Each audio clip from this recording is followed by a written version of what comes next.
uh, it's 2 o'clock. Let's call the meeting to order. Please stand for the pledge.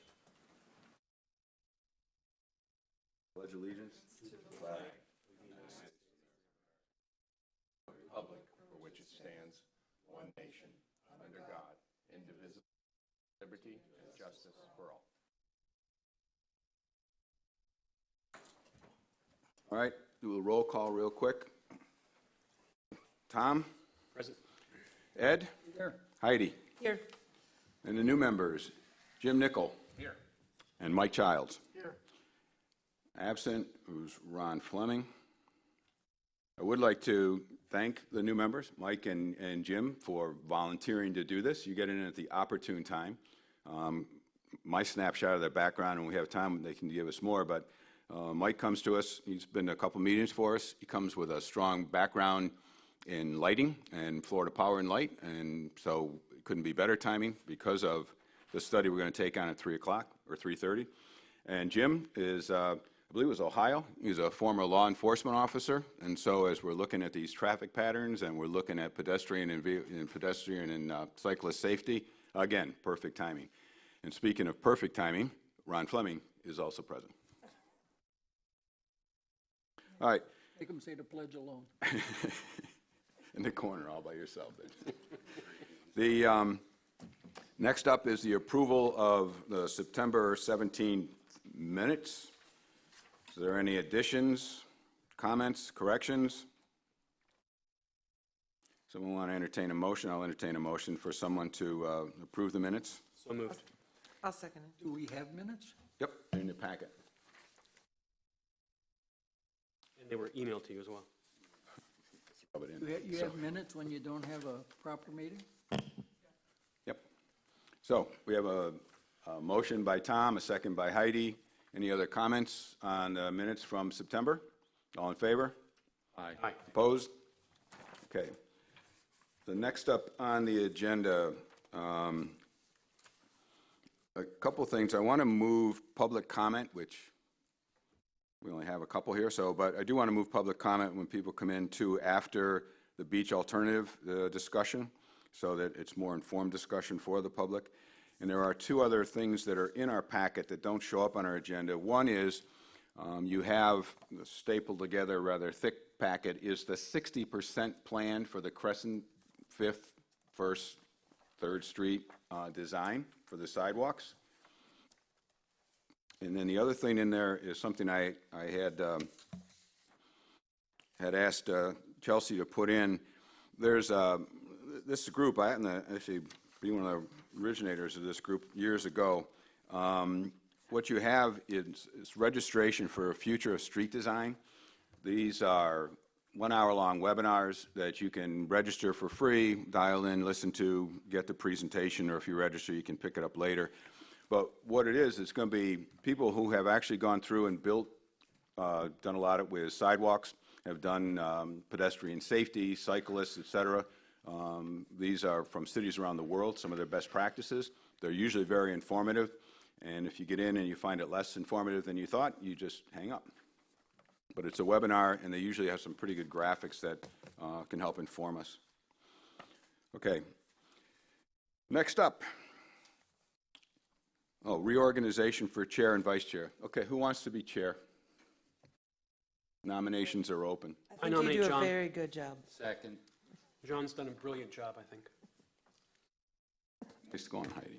No one better. So, all right, all in favor? Aye. All right, for vice chair, Tom. Sure. Second. Second.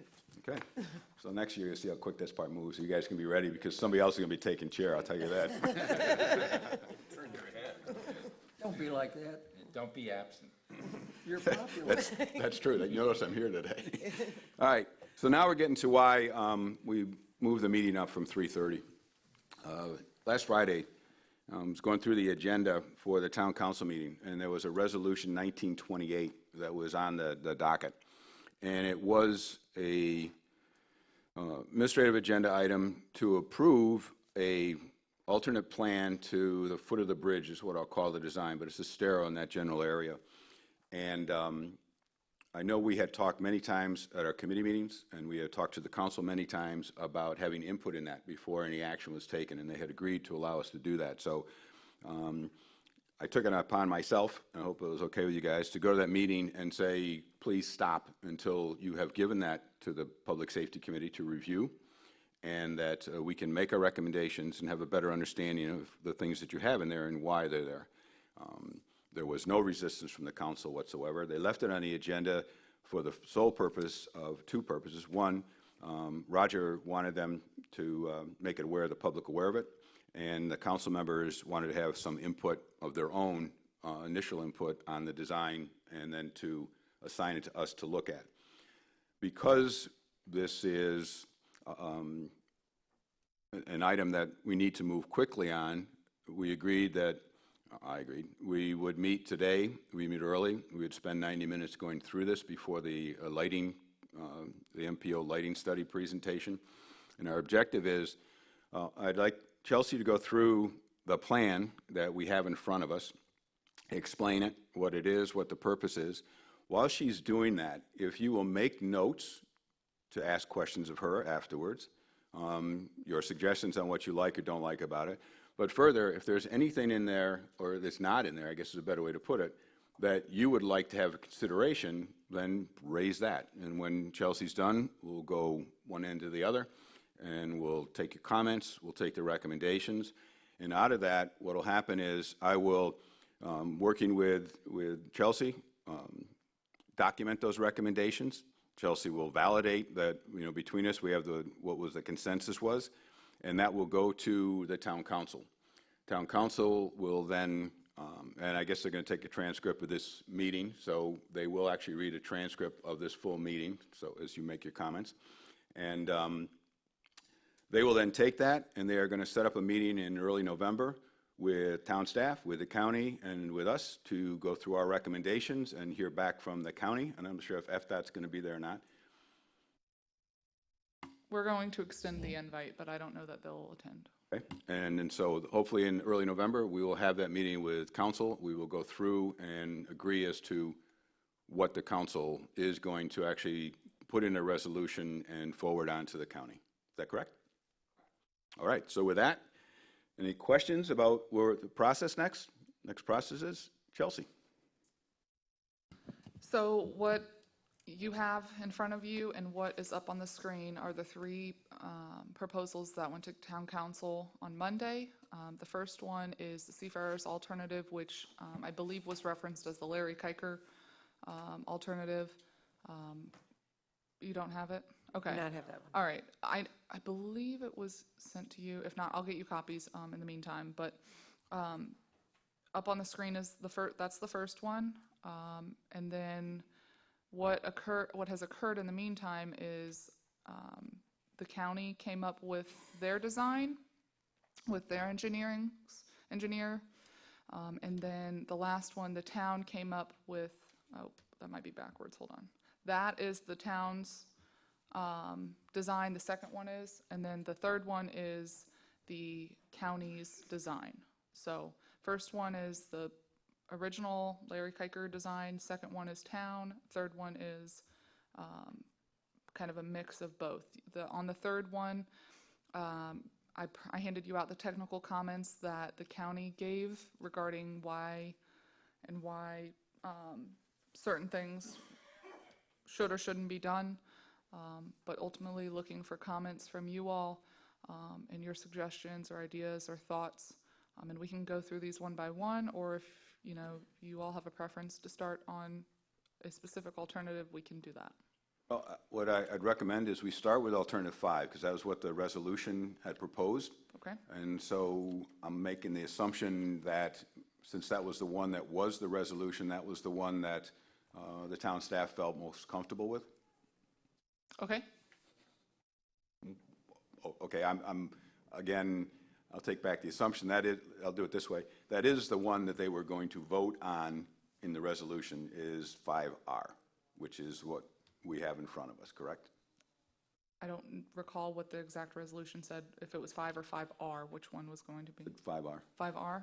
Okay. So that one is the one the county went through and edited and gave comments. Correct. In the county, what occurred in the meantime was the town administration and county administration sat down and each gave their thoughts and comments, and then this is what transpired. All right, so how about just running through real quick this design that's here, just so we have, everybody's on the same page with this. If you could just bang through some of those comments, or I can ask specific questions, but there's things to talk about. Lights, lights should be left lane, et cetera. Roger, you want to say something before we get going? I do. Thank you very much, Mr. Chairman, and then good afternoon, everyone. Thank you again for helping us with this very important issue for the town. Just to be clear, the plan that has the wide median, that was the original plan that was put together by the county staff. Plan 5, not 5R, 5R was the town's ideas on how that original one with the wide median could be improved. 5R is Lee County incorporating the ideas from the town to their, the ones that they sort of accepted into the original plan. So you have 3 points. You have the original, you have the town's comments, and then you have what I call the hybrid, the county's acceptance of some of the changes recommended by the town in the hybrid. The yellow comments that you have before you are technical comments, and I think they're highly engineering technical. They're not about should this turn be here or shouldn't the turn be there. They're about mast arm length and technical things from the town's consultant. So I think I wouldn't spend too much time on those until you get to a plan you're as proposed or as modified that you're ready to endorse. And then some of those comments may or may not become applicable at that point in time. So I hope I helped you laying out a sort of a path forward. I think I did. If I heard you properly, we should, for now, first start with our recommendations on a blank slate as to what we would do. And then those recommendations, we would look at those in correlation to what's on there to see if they have some comment about whether it's feasible or not. And then from there, we will come up with a recommendation that's our recommendation regardless of what's here. Yeah, I don't know that I would use the word a blank slate because I don't know that it is a blank slate. You know, we have a physical thing there with physical attributes. But I would say that I would pick one of the 3 plans and begin to work off that rather than bounce among the 3. So, you know, and to answer your specific question, Mr. Chairman, the item that was, that's currently sort of on the table is the 5R plan. Right. Yep. By blank, here's an example of what I mean by blank. When I look at this, and I've gone down there and looked around, and I look at the design, one of the things that if I was starting from scratch, I would question why we have a right turn off of Stero on the 5th Street. Well, that's the kind of recommendation to we look at that, make it a one-way street off, and it saves people turning down there, getting congestion down in there, et cetera. Another would be it's very simple for people to come over the bridge on the north side and walk right into Old San Carlos. We don't have to worry about any crosswalks, we have anything if we do that way. And so the question would be, why then have a sidewalk on the south end on the bridge? We have a 10-foot sidewalk on the north side. People come down, they can go into Old San Carlos, Times Square, et cetera. And on the other end, if there's no sidewalk on the other side, when you get to the foot of the bridge, there would again be no need for crosswalks, maybe some traffic control lights there. But those are the kind of, when I'm talking about a blank page. All right, got Roger to sit, he's gonna sit down now.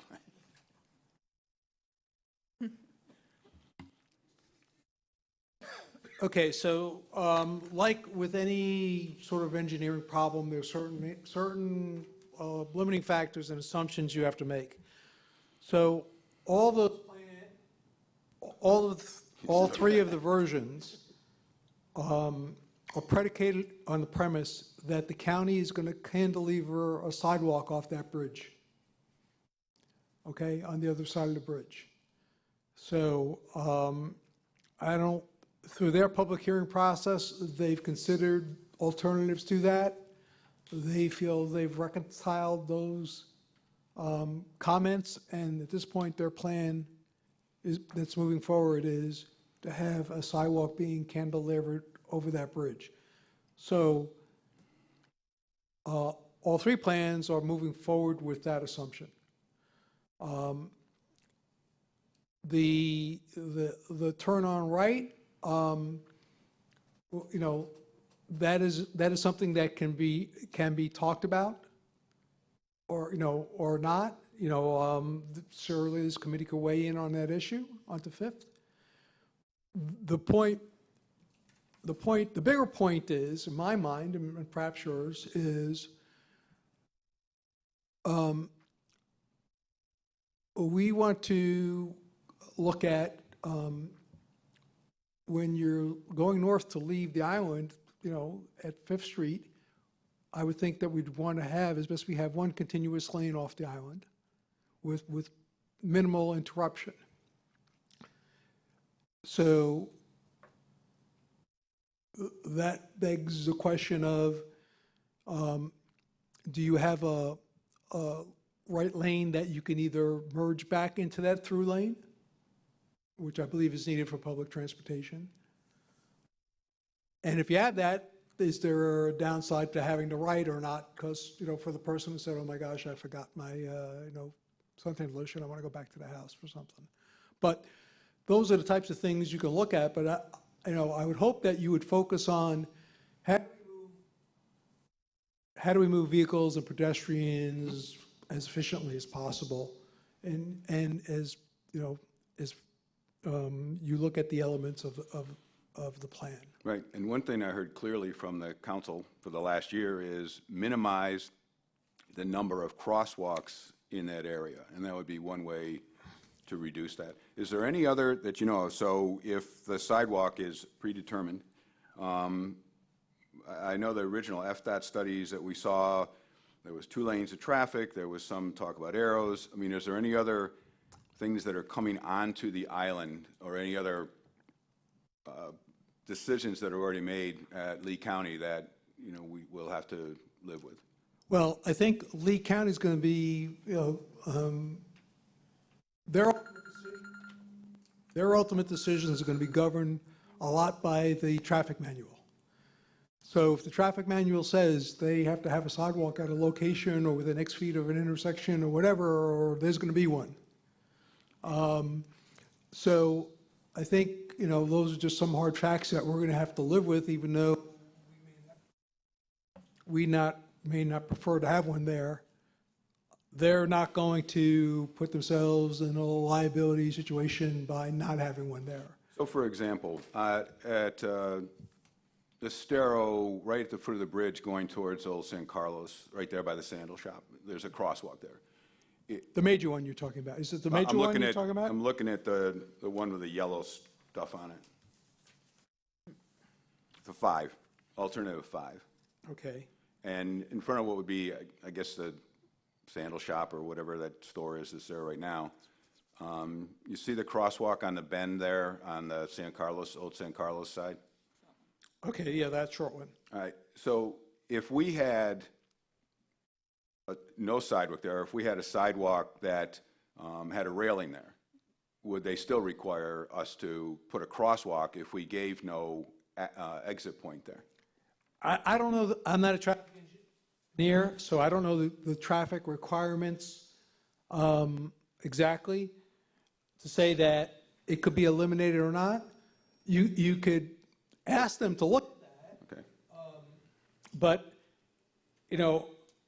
not to say one plan is better than the next, but one of the alternatives said, we think having people crossing by that corner has been recognized by historically as a dangerous corner at times, and therefore we have looked at perhaps moving it mid-block or whatever to try to deal with that situation. I'm sure that'll be part of your deliberations today. Okay. Okay.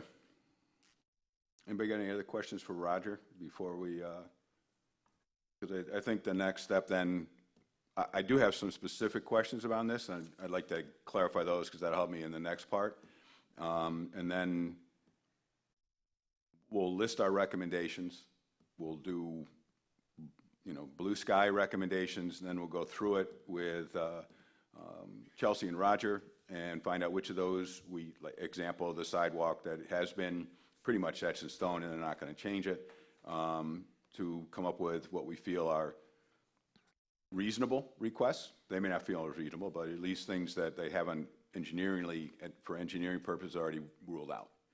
On the alternate 5 itself, as I look at the design, I see that a couple things. One is that median that still sits there where you have the right turn onto 5th and then coming off the island as you're leaving the island on 5th. That median has a number of crosswalks there. I'm assuming that the crosswalks are there because, again, they're allowing people to, because that is an intersection, that's what they're doing very much like on San Carlos. But I also see in there that they have mast arms for traffic lights, left turn, and they have the same over on Old San Carlos, that direction on Estero. Are they proposing to put overhead lights in there that will change traffic patterns there? Well, I think it depends on the final lane configuration will dictate what traffic control devices are put in place. But in this proposal, it looks like they would have some kind of... There's a plan to have a signal of some type at the foot of the bridge, if that's your question. Yeah, it actually looks like there's a couple, and then they get the timing issue, but okay. That wasn't one of the questions. Another is the tram. So as I'm looking at, and this is more from what I heard from the council members than anything I can read on here. If I look at the old Seafarer, that area heading north on Estero, on the side, looks like a little palm tree, and next to it, is that the tram stop that they're proposing into that area there where the tram is today, where it parks today? So it said sodded median. I don't know how else to describe it, except that as you're going up Estero, off the island, in the right-hand turning lane, there's two little devices, and then next to it looks like a tram, as I understood it. You see it? Are you talking about on the Seafarer side of the street? Yes. You talking about where it says bus only? I don't see. See a little bump out for the bus? You're on 5, is that correct? Okay, if that says bus only, okay. Yes, then it says bus only. Apparently, these eyes are worse than I thought they were, but yes. Okay, so let me just be sure Yep. you're seeing that correctly. So the thought there was whether the bus pulls over 1 lane or 5 lanes or into a building and out of a building, however that terminal ultimately decides to look. The thing that we were trying to accomplish was have a bypass lane for the bus in 5 so that the bus would not then come from the stop and then try to be merging into traffic, slowing down that one direct off lane. Right. Was the concept that we were trying to accomplish. The county, I will tell you, was concerned about vehicles being in that lane, and you look at 5R, they've taken that bypass lane out. But personally, I will tell you, I think there's some value in trying to have a way for the buses to get off the island without having to re-merge into the currently 1 lane off the island. Most of you have tried to leave the island at one point in time in the afternoons, particularly in season, and it's just jammed up trying to get off the island. Okay. Most of the time we focus on people trying to get on the island, but it gets pretty jammed on days, they have So- PM rush. So another, on the other side, over by, I guess it's Crescent Beach, where I see the two little buses again, is that another proposed tram stop? And we'd still have the shelter and the stop in Times Square? So the question really becomes, in Crescent Beach, where we see the two little buses again and another pullover for a tram, the question is, if we put a tram trolley stop there, would we also keep the existing shelter in Times Square? It's not shown on 5, but that's something you could add in. I don't know I that. wasn't that's- sure. I don't know that it's mutually exclusive from one another, particularly, at this stage of the game. But, if that's a strong priority for the town and this committee, you should definitely express that. I'm just, at this moment, I'm trying to just understand the picture as much as anything else. And then the other question I had that went along with this, and this will be my last one, is these grassy medians in that, is that county maintenance like they're doing on Mid-Island, where they have the landscape, the grass between the sidewalk and that? Is that a county? So if this is county-owned, they'll maintain that green space? Well, I would say this, that, if the county's typical way they look at things, if it's something that they don't necessarily agree to or want, but they don't object to, their counter argument is that, well, if the town wants it and wants to take care of it, you could have it. Okay, So I don't know exactly where this will fall into those options. okay. I have a quick question.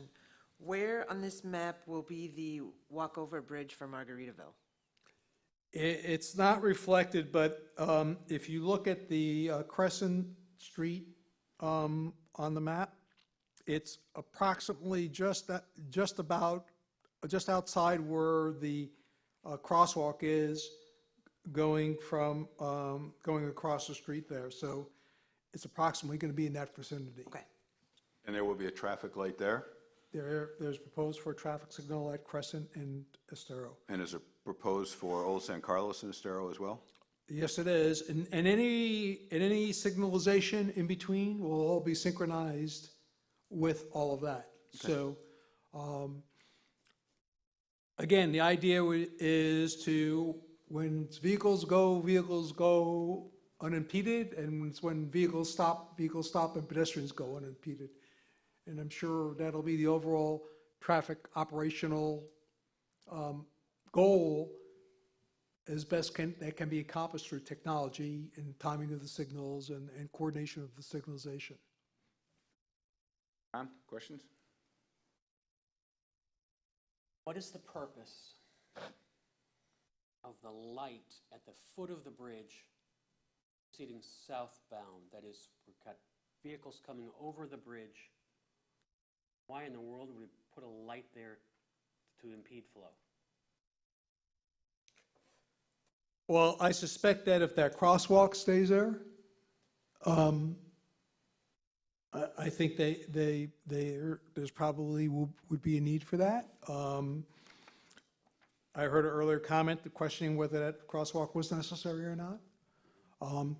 Don't forget, the signal could be green all the time, except when they interrupt it for a minute to facilitate pedestrians crossing, and then they turn it back. It's not necessarily a crosswalk on demand type situation. It could be green 99% of the time and only not green when they want to facilitate a pedestrian movement.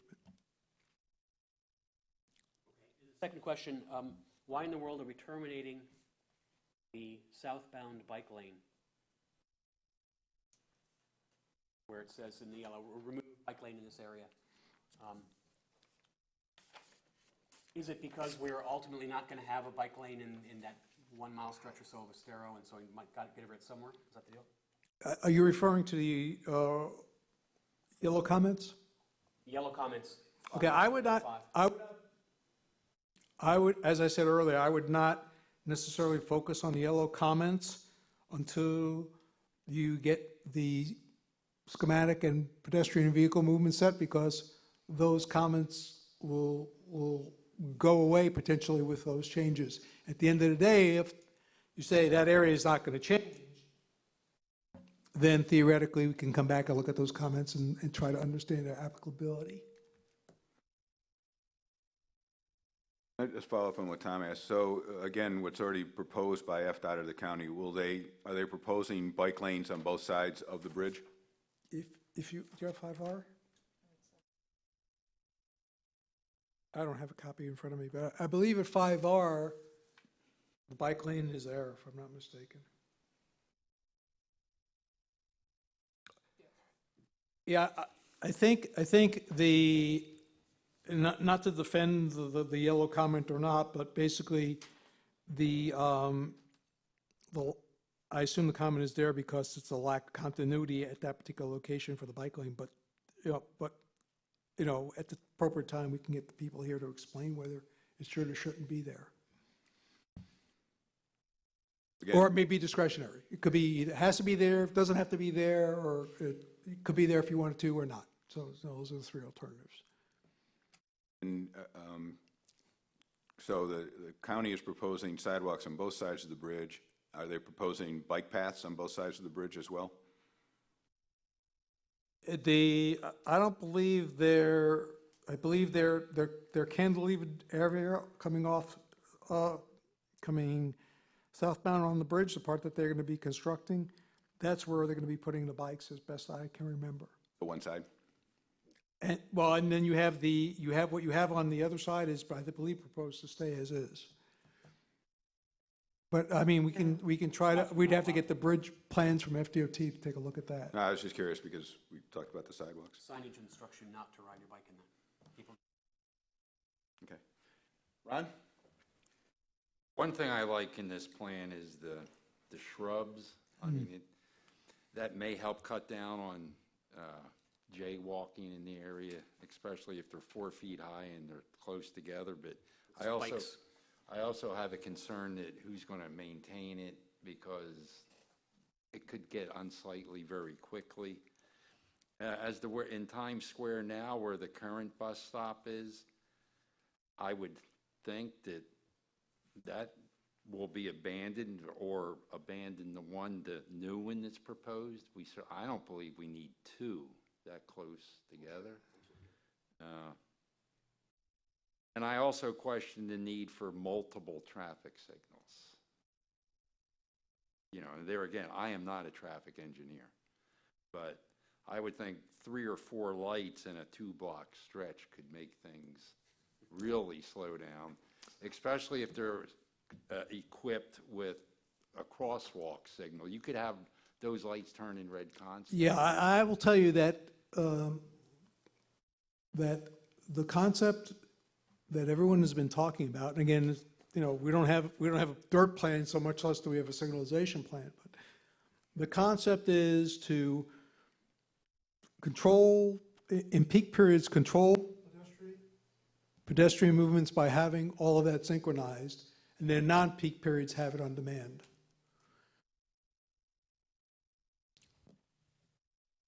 Ed, you got anything? I don't have anything like you guys are talking about. If you're gonna have a traffic signal at the main intersection there of some type, then I don't know why we don't put in a left turn lane. If you're gonna keep it 2 lanes on Fifth Avenue, and you're gonna allow the people going north to turn right there, I don't know why we don't let the people coming onto the island. If you're gonna have a light, if you've ever been out where the old Kmart is and all that, they've got an angle street, but it moves traffic very well with turning and all that.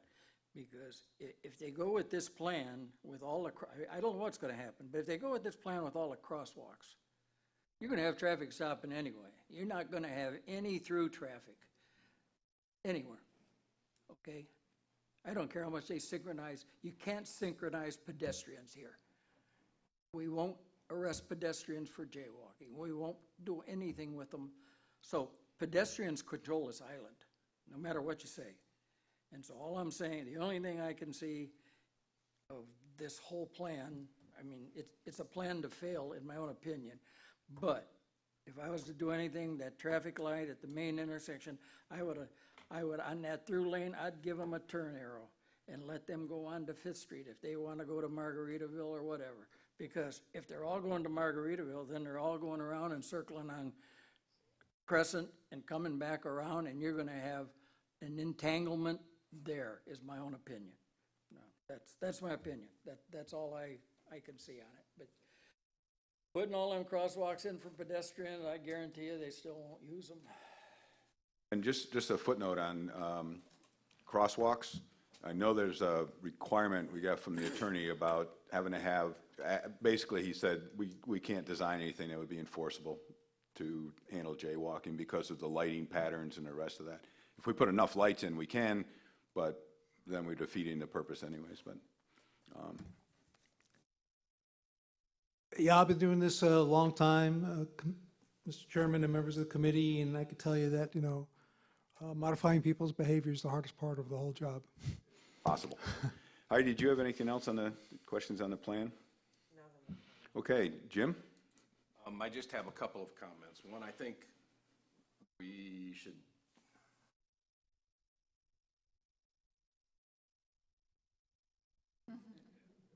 Comment from Peanut Gallery. Beth Ullman. I like the idea of not having a bus stop at Times Square on the curve.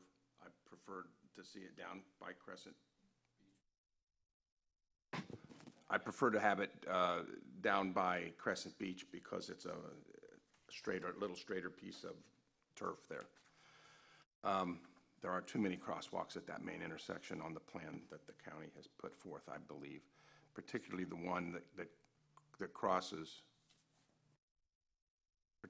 that crosses over right at the intersection. I liked the original plan that the town probably proposed to move it down to mid-block on this original.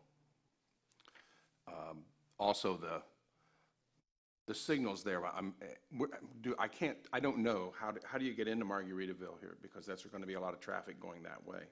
And are we even building a plan that's going to facilitate the movement of traffic into Margaritaville and out of Margaritaville, or are we building a plan kind of blind to that? And so I don't know if the way to get into Margaritaville is off of Fifth. In other words, that's where you have to go in to get into it. Then I think it was Ed that was saying we're building a failure because people are going to want to come down here and somehow figure out a way to turn left to go into Margaritaville. And there's no way currently to do that. They have to go all the way down to Crescent, turn left at Crescent, and come all the way around, and come all the way back around. Go ahead, Roger, because Yeah, I'm just going to say that, I think that everyone is pretty much assuming that point that, that people who are going to be going to Margaritaville to check in, so they're gonna go sort of towards the tip of the triangle and go to the registration desk and check in and continue down Fifth and then pull into the parking lot, whether they valet park or not. As it pertains to their on-site parking, they don't have a whole huge sort of surplus for day visitors per se within their parking facilities. So it's not going to be someone coming from Fort Myers who maybe want to go to Margaritaville for the day who's going to be really trying to park inside the Margaritaville parking lot per se. as I recall, during the many discussions with Margaritaville when they were in here, we talked about parking quite a bit and the traffic, that the majority of their traffic, they expected to go to the traffic light at Crescent and turn down Crescent. Making that one way would, certainly take care of that. But we can ask TPI, because I know John Gucciardi was there on Monday, and it was the first time he had been exposed to comments on this. We can certainly ask them. But the original, I remember most of the discussion was that was their plan, because there's a lot of discussion about backing up on Crescent, how are they going to move the traffic through there. There wasn't a lot of talk about people cutting in on Fifth and people coming from Crescent, because that would pretty much cause a bottleneck no matter what. Well, I think Our focus has been on moving traffic on and off the island. You know, we don't, our intention is not to make things any worse for Margaritaville, hopefully make it better, but I will not say because they're moving forward or not moving forward, it's really driving a whole bunch of our decisions, you know. Anything else, Jim? Nope. You'll get more time to talk. I just want to get around the table once. I kind of, Yep, yep. it's, I had the same questions Jim did, but why can't we transpose Margaritaville into this spot, this map, just to see where their entrances are and designed? We're making decisions on it. I kind of agree with Ron as far as the light there. I mean, we're going to have a lot of people in this area, and with these crosswalks, I have to agree with also Ed, is, you know, we're just going to have a lot of stop traffic. So, Let me just, as a clarification, isn't that red outline up there Margaritaville's property? Well, I mean, I think that, I think their property is, you know, is, if you're looking at any of these models, you can pretty much see the triangular shape of the property, that's Margaritaville, Basically, so. right, On the Gulf side, I mean, not on the Gulf side, on the Bay side, Exactly. so for all intents and purposes, I mean, yeah, the county has a piece of Seafarers, you know, that fronts Estero, and the town will wind up with a little piece at the corner of Estero and Fifth, but for all intents and purposes, that triangular piece of property is Margaritaville's property. I guess the way I'm looking at it is, I don't need to see all these parked cars here because they're not going to be here. Right. You know, why can't we show the entrances, the exits, and so forth that Margarita's got planned? Well, you know, we're not doing any of this drawing, but we can definitely suggest in whatever iteration comes out in the future, if they can, to do that. Okay, nobody throw stones at me here, but why are we not putting a roundabout at the base? Well, I think that's one way to deal with that intersection. I mean, that's one, that's a traffic treatment that theoretically would be another alternative. Because if you're going to put them going to Fifth Street, you can't have, the only way I think in my head to do that possibly would be a roundabout. Because otherwise you're going to have traffic backed up. Yeah, I Worse, think, I think. I think, you know, so traffic circles or roundabouts are usually used to calm traffic, meaning slow it down, not to expedite it. So, but they do have a purpose. So, again, you have to look at what your priorities are. What are your priorities? If your priorities are to try to improve vehicle flow onto and off the island, and then next to try to do that in a manner but still provide reasonable pedestrian movements, then that you prioritize things that do that. If you're, if you have other objectives, then you might prioritize other treatments. It really depends on what you're trying to do. I just want to make sure, you can't turn off the bridge onto Fifth now, can you? No.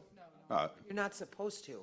Well, not without going over the median. People do. But that's fine. I just want to make sure, I mean, that would introduce. Yeah, I mean, clearly, these designs do not contemplate that left.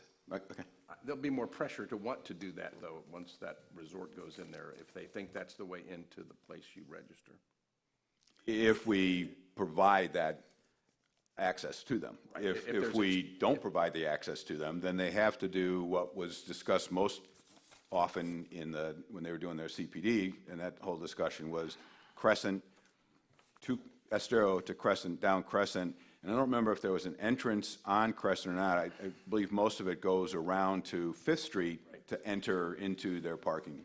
Yeah, I mean, that triangular divider is going to be a raised median, so, to someone to make that left at this point, they're Hung up. four-wheeling it. Okay. All right, anybody else got any more questions on this plan? Because I think next thing, we've got about 45 minutes. And what I'd like to do now is just start recording things that we definitely don't want and suggestions we do want, to start making some recommendations as to what we think, makes sense in there. And I'll start with Tom, and then we'll kind of go around. And let's start listing what we don't like. For example, we've all said we don't like that many crosswalks. So which ones would we eliminate, and how would we go about addressing elimination? Chelsea? Before you jump in, please make sure you're referencing which iteration of the, Let's just pick one that we all work off of. yeah. And that one would be, whatever's the cleanest one we have. We need to work off of this one. 5, alternate 5 without the yellow markings. Yes, it's easier to, Does that work for everybody? I have that one. Turn it over. Sure you See do. if you got one. It's in your pack, it's not in your packet? On the back of one you have. Okay, yeah, I have it. Okay. So, let's start recording what we like, don't like. And we'll start with you, Tom. Sure, so this alternative 5 has fewer crosswalks and doesn't have the one I absolutely hate, which is the one at the base of the bridge going onto the island. So I prefer that scenario. I like also the fact that the crosswalk, Different colors. Just without the yellow marking. crosswalk which would be going onto, that would be going north on Estero. That crosswalk is mid-block rather than at the corner, which I also like very much.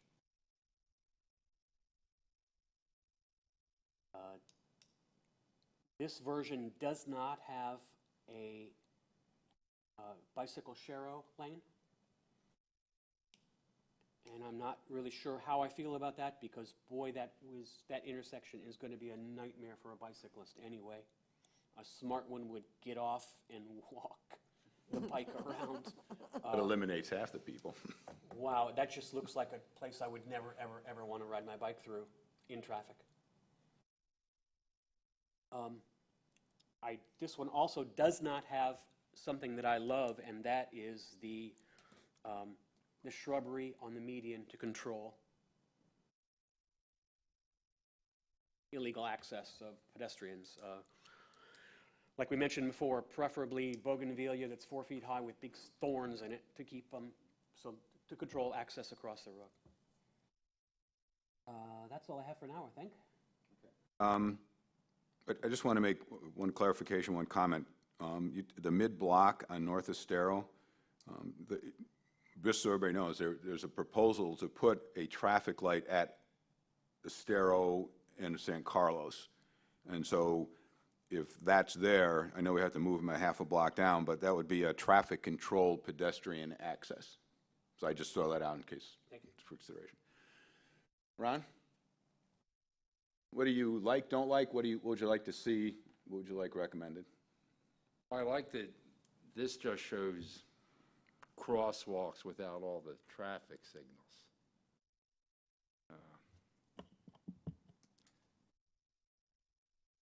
Coming over the bridge through the island, just at basically the base of the bridge, I think that's where people cross now. But I don't know how long it's going to take especially when there's not an officer there controlling that light. It turns red, one person crosses, and it's red for a minute. I mean, we could have that light red more often than not. To agree with Tom, I like how having shrubs would help control where people go. I mean, that's something I think we really got to look at.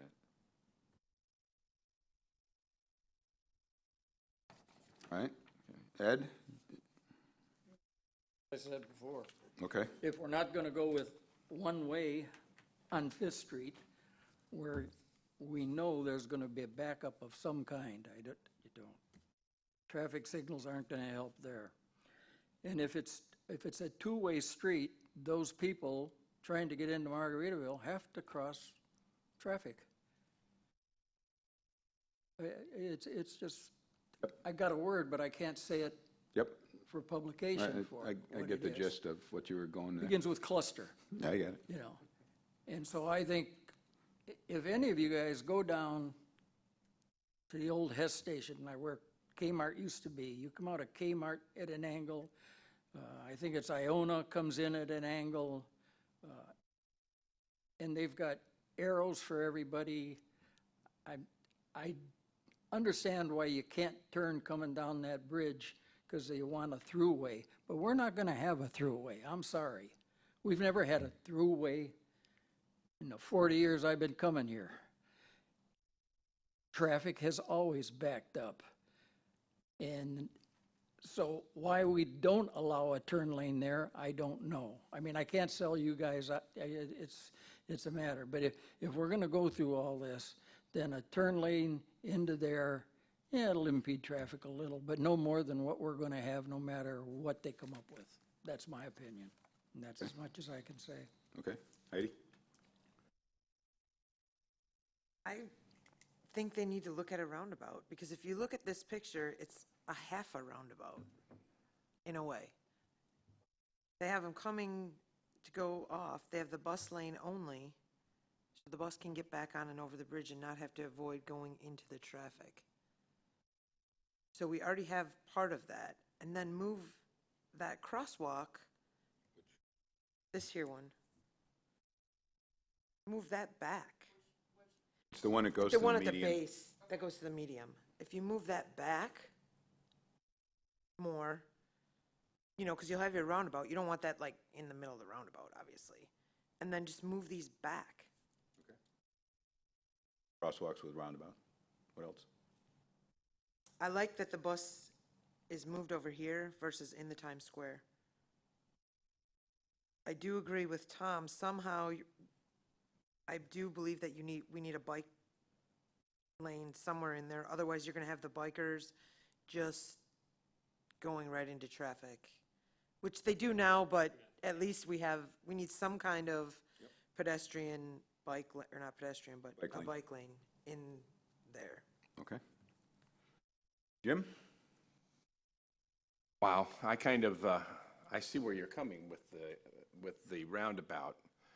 It would open up a lot of opportunities there at that intersection. Right.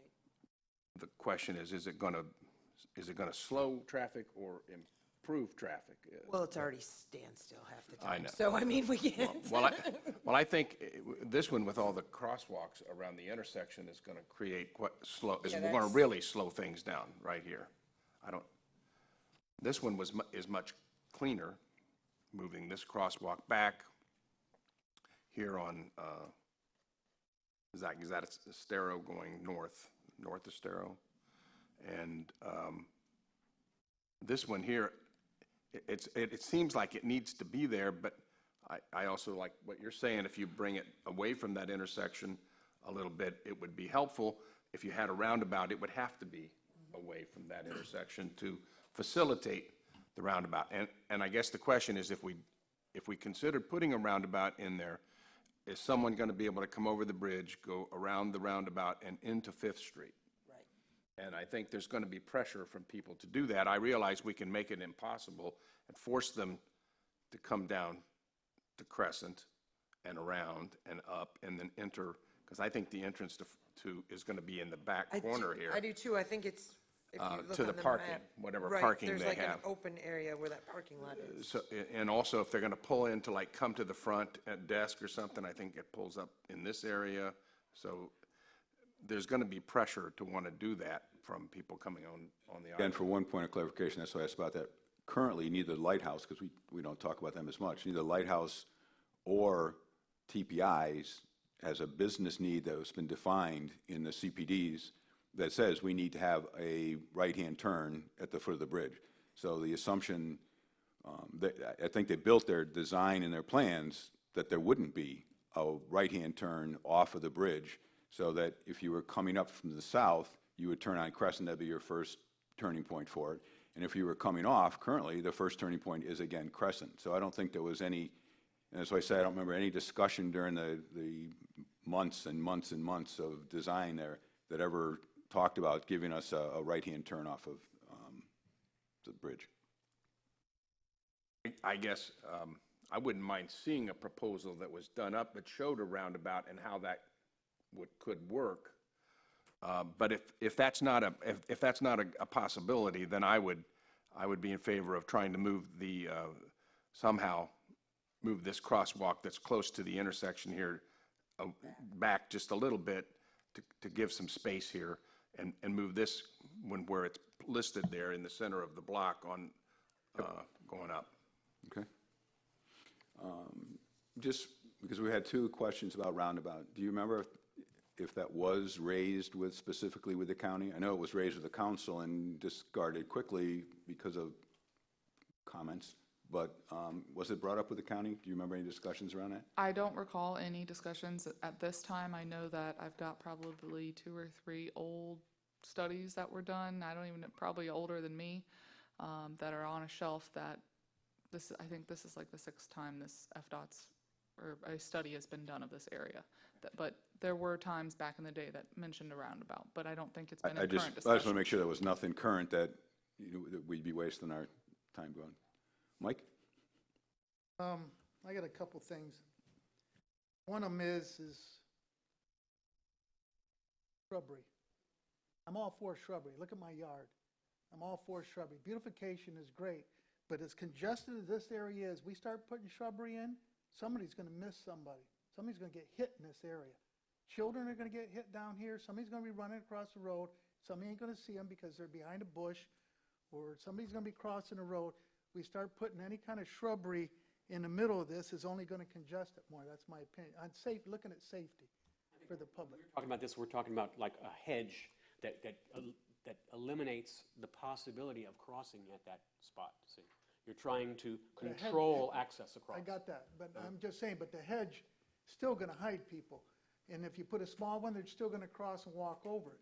We could put something decorative down through there, like a decorative fence or something, and they won't be able to cross.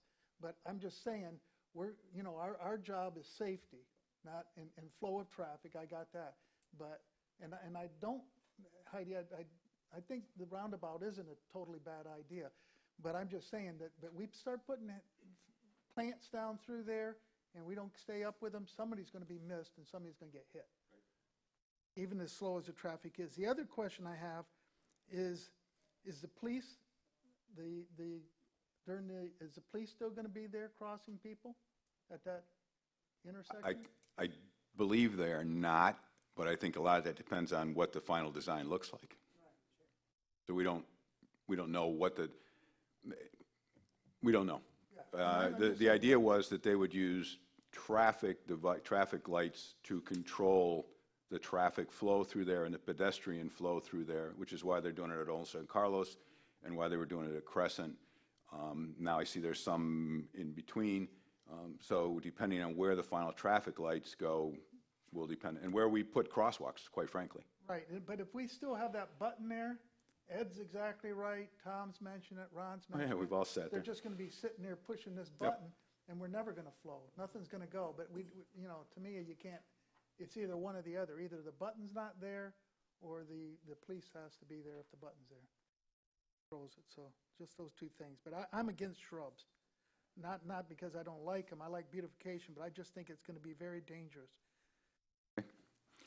All right, so here's mine.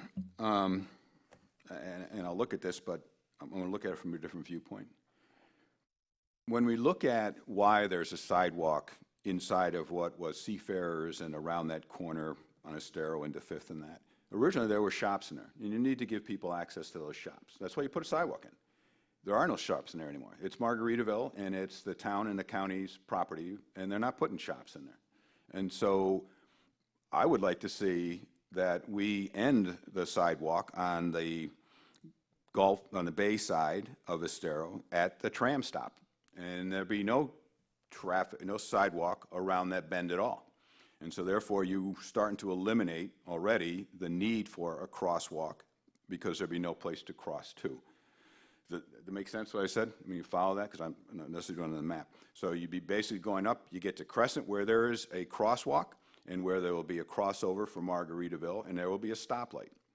And you'll have a short distance from there to where the tram ends. you force people back to that crosswalk and that light, which is already pedestrian and traffic controlled. They would then cross over to the bay side, the Gulf side, and then it would walk around, and by putting railing along where we currently, if you're going around Estero towards the north Estero, right now where there's the tram stop, the shelter, and then you go around the sandal shop or whatever those are, if we either eliminate by making that just an open area because the shelter's gone, but we put some kind of railing up that does not allow people to cross where we have this crosswalk today, and we don't have to worry about that because we've basically said you're crossing a crescent, you're going up the Gulf side, you go into Times Square. If you want to go down to the north Estero to Old San Carlos on Estero, then you can walk along there, but there's a railing to stop you from crossing in anywhere near the foot of the bridge. Coming back from, so the other thing that I really do think we should propose is if the reason we have a right turn onto Fifth Street is so people who forgot something can go back to their house and get it, well, then they can make a left-hand turn on the North San Carlos, go down to 3rd Street, turn around, come back up Crescent at the light and go get it. I think that the risk of the waste of space that we could be using for bicycles, we could be using just to keep the traffic flowing without people slowing down to turn there, we make that a one-way street off the island, which is primarily what it's used for now anyways. When you come over the bridge, and now we're looking at the crosswalks on the south side of the bridge where the sidewalk exists today. We have a crosswalk there because people walk on that side of the bridge because there's no way they can get across, and they need a place once they get to the bottom of the bridge to do something. If we put up a barrier at the foot of the sidewalk on the south side and move them to mid-block on 5th Street, where it's now one-way traffic, we put a crosswalk there. We are now taking them out of the busy intersection, moving them down to mid-island or mid-block on 5th Street, and we put a crosswalk there for them to go across. It would be less obtrusive, and it eliminates anyone that's trying to, majority of the people that are taking Estero off the island won't be impacted by them at all, and it's be basically the same number of people that they would stop at the foot of the bridge. The crosswalk at Main Street, oh, never mind that one because we can't do that. I can't do that. The proposed tram stop, I agree with everybody. I think there is no point, and I don't know that they're planning on it, but if we are going to have, I do believe that both tram stops, the one going north, should be off. They have space there. Let them pull off, let people get off safely, let people wait safely, and we put some shelter in there to protect them.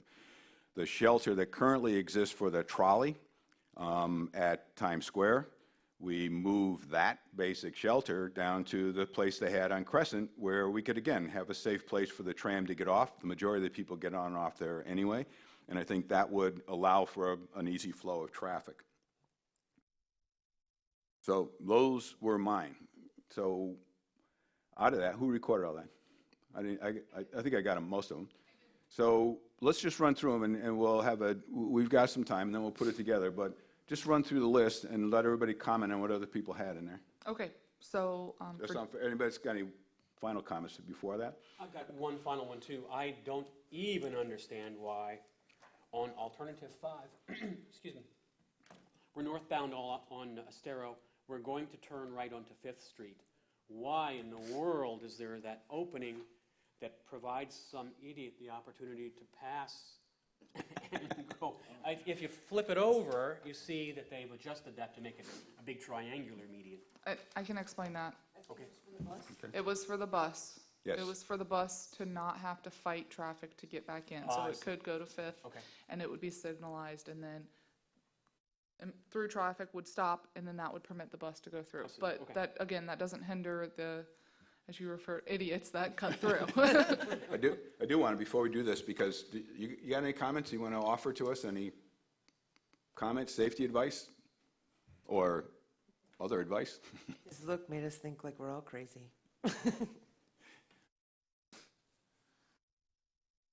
Good afternoon, folks. For the record, Ron Martin, Executive Assistant Fire Chief, Fort Myers Beach Fire Department. I'm the Fire Marshal. You know, you guys all have great concepts, and I applaud you for really looking at this thing from a community aspect. I have a lot of good comments that you've started with. Fire department hasn't been engaged at this point to provide any specific comments as far as fire code compliance issues and access requirements. So what I can offer you isn't data-driven, isn't code-driven, but you know, important concepts that we've talked about several times with this body. You know, when it was chaired by Mayor Larry Kiker, when we were challenged with addressing pedestrian safety on the south end of the island. You know, pedestrian control is essential. Guiding them to where we want them is an important public safety aspect. And as many of you know, Estero Boulevard, you know, it's our main artery. You know, it's easy for us to forget, you know, our community with our backgrounds and where we're from, we have one main artery. So anything we do to calm traffic or to slow traffic through this critical junction also slows us down. And the only other consideration I would say is, and I'm sure our partners with the town and Lee County would want to consider it if we're installing or adding traffic signals that we put on our list of once is an Opticon system. And what that system is that it equips fire trucks, ambulances, police cars, essential government units like Public Works, for example, with the ability to control that intersection in the direction we want the greens. So if we're trying to come onto the island, our trucks with the lights activated can get those lights, no matter how many we have, green in our favor, so we can quickly and expeditiously move through that area, which is going to be normally congested no matter what we do. So those are my comments. I applaud all of you for your out-of-the-box thinking, and you know where we're at if you need us for any guidance or assistance. Thank you. Thank you. All right, Chelsea, start down the list. Your don't likes. The other It one was may be easy for shorter, me. but- That it's missing a bicycle sharrow. Crosswalks, and please correct me if I'm misspeaking or if I misinterpreted it. Crosswalks by intersections, we'd like them mid-block instead.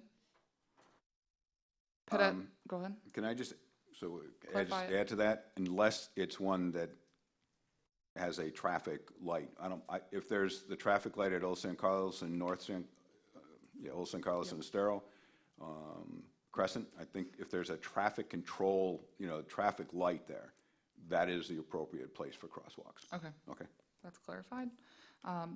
We don't like the pedestrian triggered crosswalks. I think that's somebody who's doing the push button, and I'm thinking that's what they meant. And then the shrubbery is back and forth. We don't like the shrubbery simply for safety reasons, but then on the other side of it, we like it for control of pedestrians. So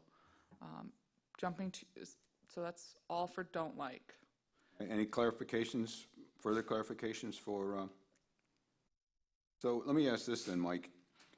I know the talk was about low, you know, native vegetation that had limited height to a foot or so and maybe 3 foot wide. So you got to be pretty tall to jump over it, or you have to run through like aloe plants where you're going to rip up.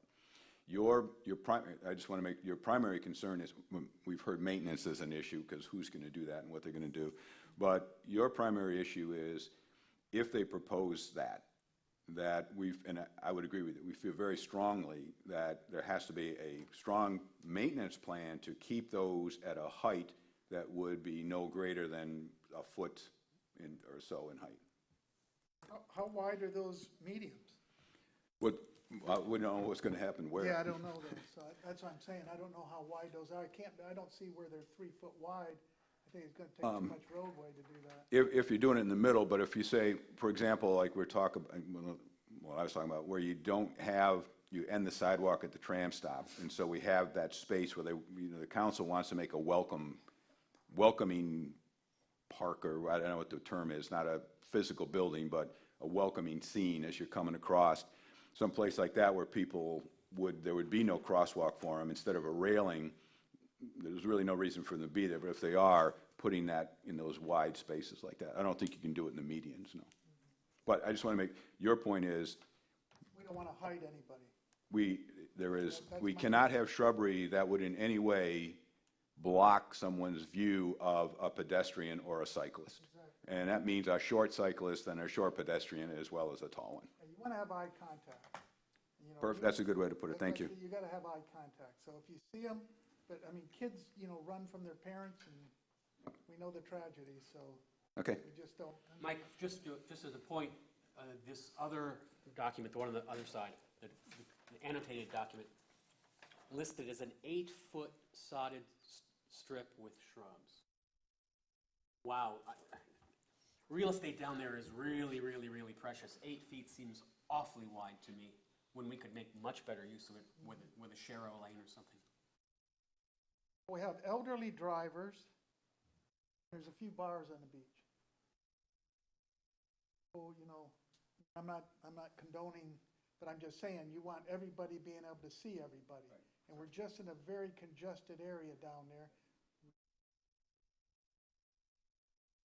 so what I'm hearing is that the safety issue, and then, but I think part of Tom's point is 8 foot of shrubbery and grass versus bike safety lanes. Let's prioritize bicyclist safety over design. And rather than 8 feet of shrubbery, we can have some kind of metal fence. Certainly. You're going to have money in the budget to keep fixing it, because it's going to get hit. But I'd rather the fence get hit than Exactly. pedestrians. Yep. Okay, so take us down what we did like. Okay. What you did like was the mid-block crosswalk on Estero, the north towards Old San Carlos. If we have Yeah. sidewalk there, yep. Yeah. Shrubbery in the median. Crosswalks without traffic signals associated with them. Push things. The push things, okay. Or RFPs. We do or don't like those? Because I have it on both lists, apparently. I don't remember anybody saying they liked Unless there's a policeman it. there that's gonna, facilitate it, but I mean, if you got a button there, people are just gonna stop traffic. You were my button pusher. Okay. So we don't. Okay. We like the bus shelter at Crescent Beach, and if that one is at Crescent Beach, we remove the one from Times Square. And then we do like the chicanes where the trolley can pull off. And additional things for consideration, a one-way on Fifth, a roundabout, bike lanes, railing to control pedestrians, and we definitely want to know about the shrubbery maintenance and the plan. That's all I have. Ending the sidewalk, Yes. ending the sidewalk at the tram stop, basically Crescent, forcing them to Crescent crosswalk, where there's a stoplight, and moving them to the Gulf side. And then also, when we talk about railings, to eliminate the ability for people to cross so on Estero, around the bend into Old Estero to San Carlos, that's where we were talking about railings, so that people can't jump into that at foot of the bridge. And the other was that people at the foot of the bridge that come off the sidewalk on the bridge be Guided, railing to guide them to mid-Fifth Street, which is be one way. Got it. Got one more Mike, thing. yep. This crosswalk, Tell me where, Like so we get Crescent? it on record. Crescent Okay. going towards the beach, I think should be moved to the south side of Crescent. Because when you come down through here and people are in that turn lane, I've had it happen. And it's during the season and traffic's all backed up, and they're in that turn lane, you cannot see people crossing in that crosswalk. If it was across the street, you could. But the traffic that's stopped in that turn lane, Saying this. that Cro- turn lane this there, here you crosswalk, cannot move it see, here. and people come out. Talking about this guy here, just move him over here. Yeah. Why wouldn't we people come- just put them on both sides? Because you don't want that one there. Because you cannot see the people when there's a truck parked there. You cannot see the people coming across the road, and they can't see you. But if we move it to the south side of Crescent, then when that traffic stopped there for that light, you can see them crossing. I think, There's going to be there's Yeah. going to be a light there. I think that's part of it, Mike. Well, let's put it down, but I think part of it is where they have to locate the traffic light because of the crossover. But I'll make sure that gets listed in there, that the sight lines with it on the north side of Crescent are a problem. I got it. Do we have a clue what the impact of the crossover is going to be from Margaritaville? Are we going to try to drive pedestrian crossing over the bridge, or just keep it on the I believe or keep it on the that ground? it was people coming from Margaritaville would use that primarily. Okay. And underneath there that's why the traffic light's important. Underneath there would be the primary crossing for those that are on the ground. So what you were saying, John, is you want to eliminate this sidewalk? Is that what you're saying? Yep. What? So what she's hold on, doing, yes. I'm gonna, so if you look at the map up there, right now, where we used to have this, and we have this sidewalk that goes all the way in front of Old Seafarers, right around the 5th, into that median thing there, yep. I'm saying that would be eliminated, and we would end it at the tram. Yep, well, yeah. Okay. I see no need for a sidewalk there. There is no businesses there. There is no need for people to walk through there. But even if there is no sidewalk, what will stop them from walking in the dirt? Exactly. They're just going to walk on the road then. Yeah. Maybe leave the sidewalk and put a railing so they can't Why cross not? there. Then I'd argue, why not put the railing around the tram area? So they'd have to climb over the railing. Because if the town, I mean, from what I've heard at the council meetings, and see, Bruce is here, he might want to illuminate us, but they want to make that a welcoming area. And so if they design that properly, people they'd probably jump the thing to go take pictures. But basically, what I'm saying is that we don't want to, this is my proposal, I don't want to make it convenient for them to walk along Estero Boulevard up there. If the welcoming area has some place where they sit or take pictures, well, maybe we make a sidewalk into the welcoming area, but push them back out to Estero by the tram stop. Okay, so I'm at the lighthouse Yep, and I want to go to Pete's Timeout. yep. You would go down Crescent Street. So now I have to go all the way around here, cross Or- the street and come over here. Or you would go through their parking lot to 3rd Street and cut up 3rd Street. Yes, that's what I'm saying. I would like to avoid as much foot traffic as we can avoid in that area is what I want to do. I basically don't want any crosswalks in that area because it's not like it's that big a town, and we've put sidewalks everywhere now down that area to have people walk. And so basically I'm saying, yeah, they got to walk an extra block and a half versus cutting through an intersection, potentially getting hurt, having us create crosswalks that people will believe they can use, and jamming up traffic instead of pushing them under the bridge or to a stoplight at Old San Carlos or Estero and Crescent. I don't agree with the sidewalk, but I would agree to leave the sidewalk and put up a railing around there. Because we also don't know what they're gonna do here. As in, when the town gets the parcel on the end, we don't know what they're gonna do there. Correct, and I'm saying, I don't want, if they're gonna put something there, I'd rather have them put it through the park to get, if they're gonna get access or not.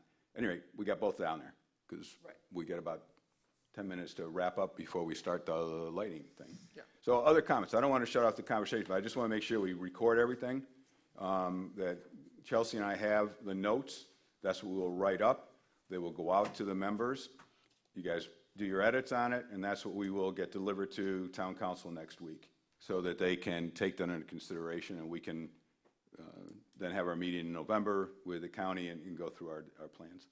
So when you get the comments, I encourage you, because it'll come from Chelsea, I encourage you to make any notations on there that you want, whether they're positional, like someone wants a sidewalk because they don't want to walk around, or someone wants to do something else. Put those comments in, because those are things we want the council to hear from us. And all of us will have a voice when we meet with the council. Anything else on this particular one? Tom? No. Ron? No. Ed? No. Eddie?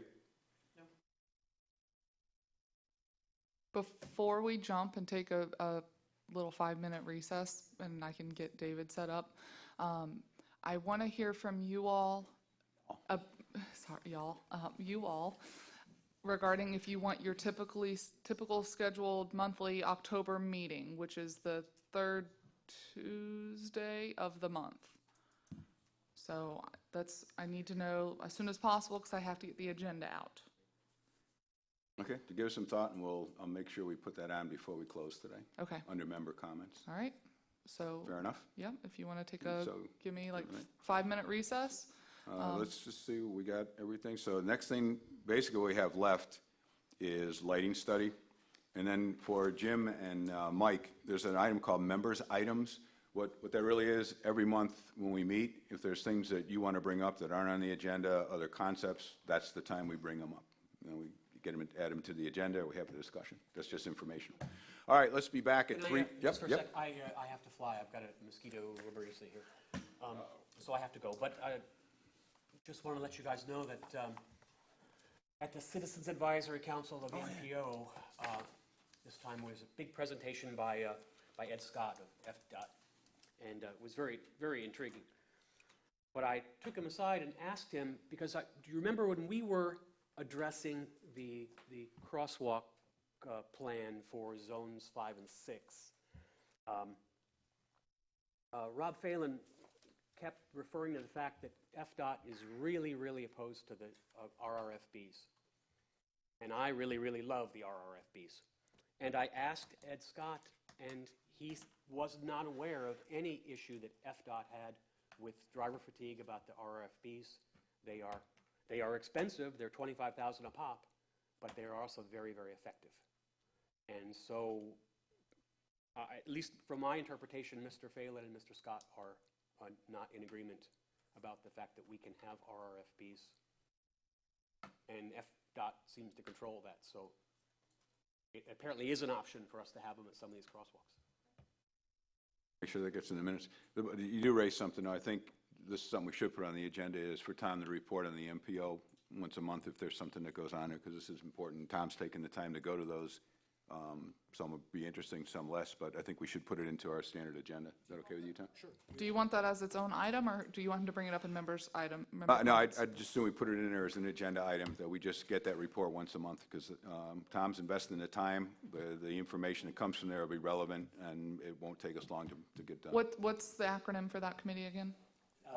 It's the MPO-CAC. Citizens Advisory Committee? Right. Okay. All right, so let's try and be back by about 3:30. We'll get the lighting study, and they can explain all these designs on here, and then we'll go from there. Yeah, we're just stretching. I gotta fly. Okay, thanks, Tom. You bet. Ron? How are you? FDOT is considering autonomous vehicle lanes by 2045 on Florida interstates. So I think it's fantastic.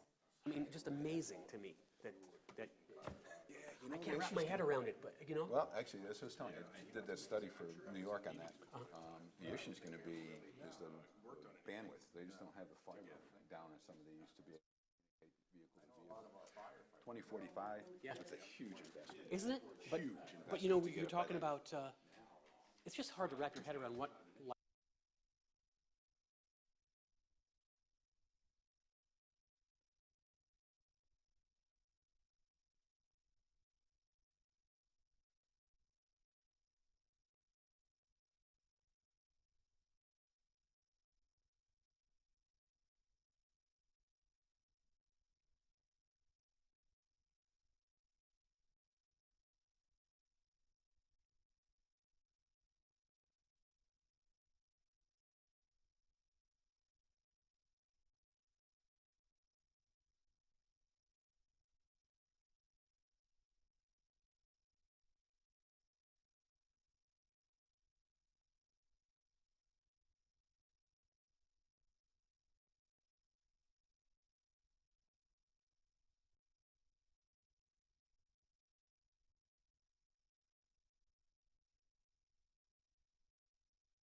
Check. Is it working? Okay.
You gotta start limping. You're a lame I think duck. it came down from I think Tom. it's Ed's. Was it Ed's? Yeah. Okay, Ed. Pat, you want to take it? All right.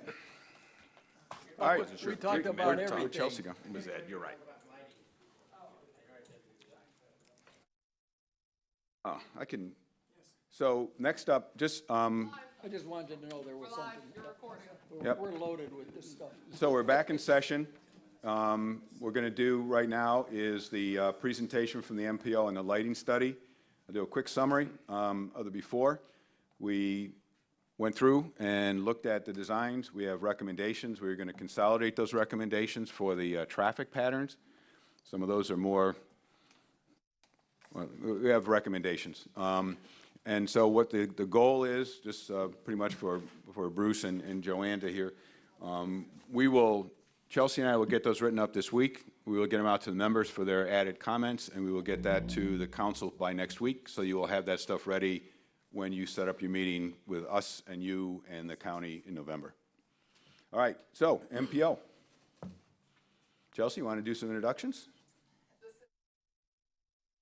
This is David Green from CPWG. He, bless his heart, has been on this journey with us for I don't even know how many years. But I think finally we've gotten, a final draft of the report, and he's here as part of the contract. He gave a presentation this morning to one of the MPO advisory committees, and he's here to give a presentation to you all, and then one to town council in early November. So, David? All right, I'm on? Yeah, you're good. Okay, great. Thank you. Once again, I'm David Green. I work for CPWG. I'm a consultant to Team Engineering, who's contracted by the MPO for this project. So as we're moving forward, Point it towards the back of the room. I'm sorry. No, it's fine. Okay, introduction. The MPO was noticing a large amount of traffic incidents along Estero Boulevard, and they performed a study and found between 2013 and 2016, you had 378 incidents occurred just on Estero Boulevard alone, 15 involving pedestrians, 22 bicycle-related, and 2 led to fatalities. The majority, well, roughly the majority of the incidents occurred at nighttime, and so that led to MPO working with the city to try and find a strategic method for increasing pedestrian safety. All right, so that's how Team Engineering was contracted to perform the lighting study. Anytime you do a lighting study on an FDOT project, you start with the FDOT Green Book, which is their standards for design, construction, and maintenance. Chapter 6 is the chapter on lighting, and you'll notice Chapter 6 is also straight out of the IESNA, it's the Illumination Engineering Society of North America. All the charts and data recommendations are made by the IESNA, and they've been adopted by the state of Florida. So you start with, when you want to do a lighting standards or lighting evaluation, you start with the warranting conditions. And as I said, there was a crash history performed by the MPO. Then they contracted Team Engineering to perform the analysis and investigation, and then we do a general criteria for evaluation as part of the analysis for our recommendations. And really briefly, part of the criteria are, this is a minor arterial, the classification R1 and R2. That's basically the visibility of the roadway, the lightness. Am I talking too loud? I'm sorry. It's the light, how light the roadway is, and also the reflectance of the material. Also, in dealing with that, you also deal with accesses, which are your drive accesses and your street crossings, as well as your pedestrian crossings, which are very important for lighting classifications. And then also you deal with the land use, which is very important. It's your surrounding area use. That's your land density usage, hotels, high-rise condominiums. Also, when you get into a commercial area. Now, the majority of FDOT's standards are written for larger cities, but you have to understand that we follow the same criteria. It's smaller commercial, but it's definitely commercial areas in this city. So, but you took all that into identification for our analysis. Again, the lighting study, I performed a lighting and investigation, which include samplings on site and evaluation of the existing conditions and the data that we accumulated and what the Green Book recommendations were. When you do a sampling on site, there's 2 methods. There's what's called the illumination method and the illumination method. The illumination method is a it's a horizontal plane measurement of the light that's incident to the roadway. The luminance method is very difficult. It's the ambient light, all the existing lighting conditions, which includes car lights, as a product of a reflectance off of the surface, and the surface would be a horizontal surface. That's very difficult to duplicate. It can vary just based on what you're wearing, the color clothing you're wearing. So in order for consistency's choice, we stood with the illuminance measurement method.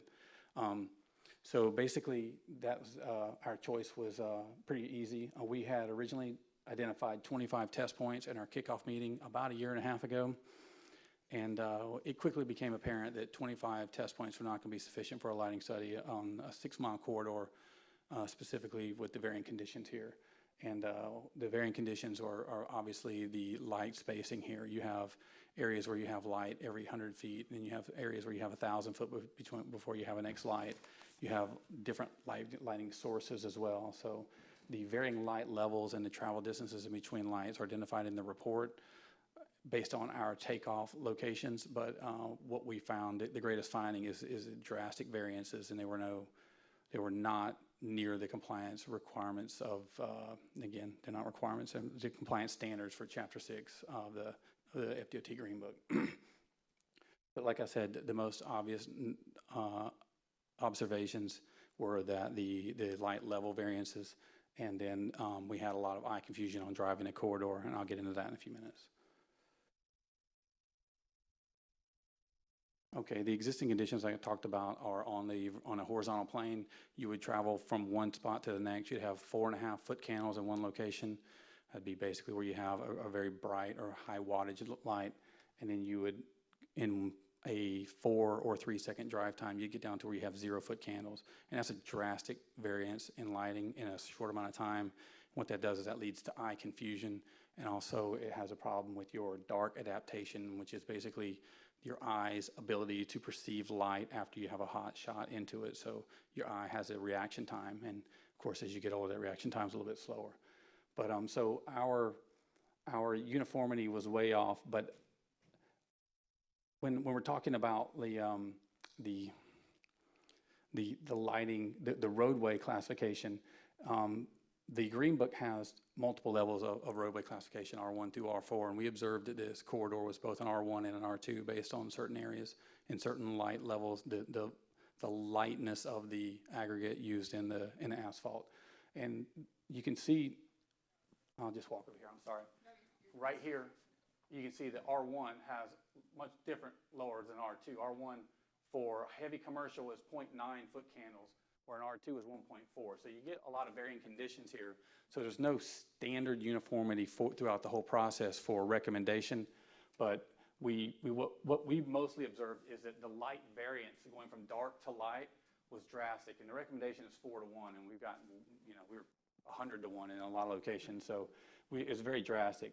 Also, you had a lot of shifting roads where traffic's displacing, and you have supplemental crosswalks being added. So it created definitively a situation where public safety could be concerned. Another obstacle to the lighting here is you have multiple lighting sources. You have metal halide lighting, high pressure sodium lighting, and LED lighting. To give you an idea what this means is a metal halide is a light that produces a very white or a blue light, and you've probably seen it when you're driving. It's very standard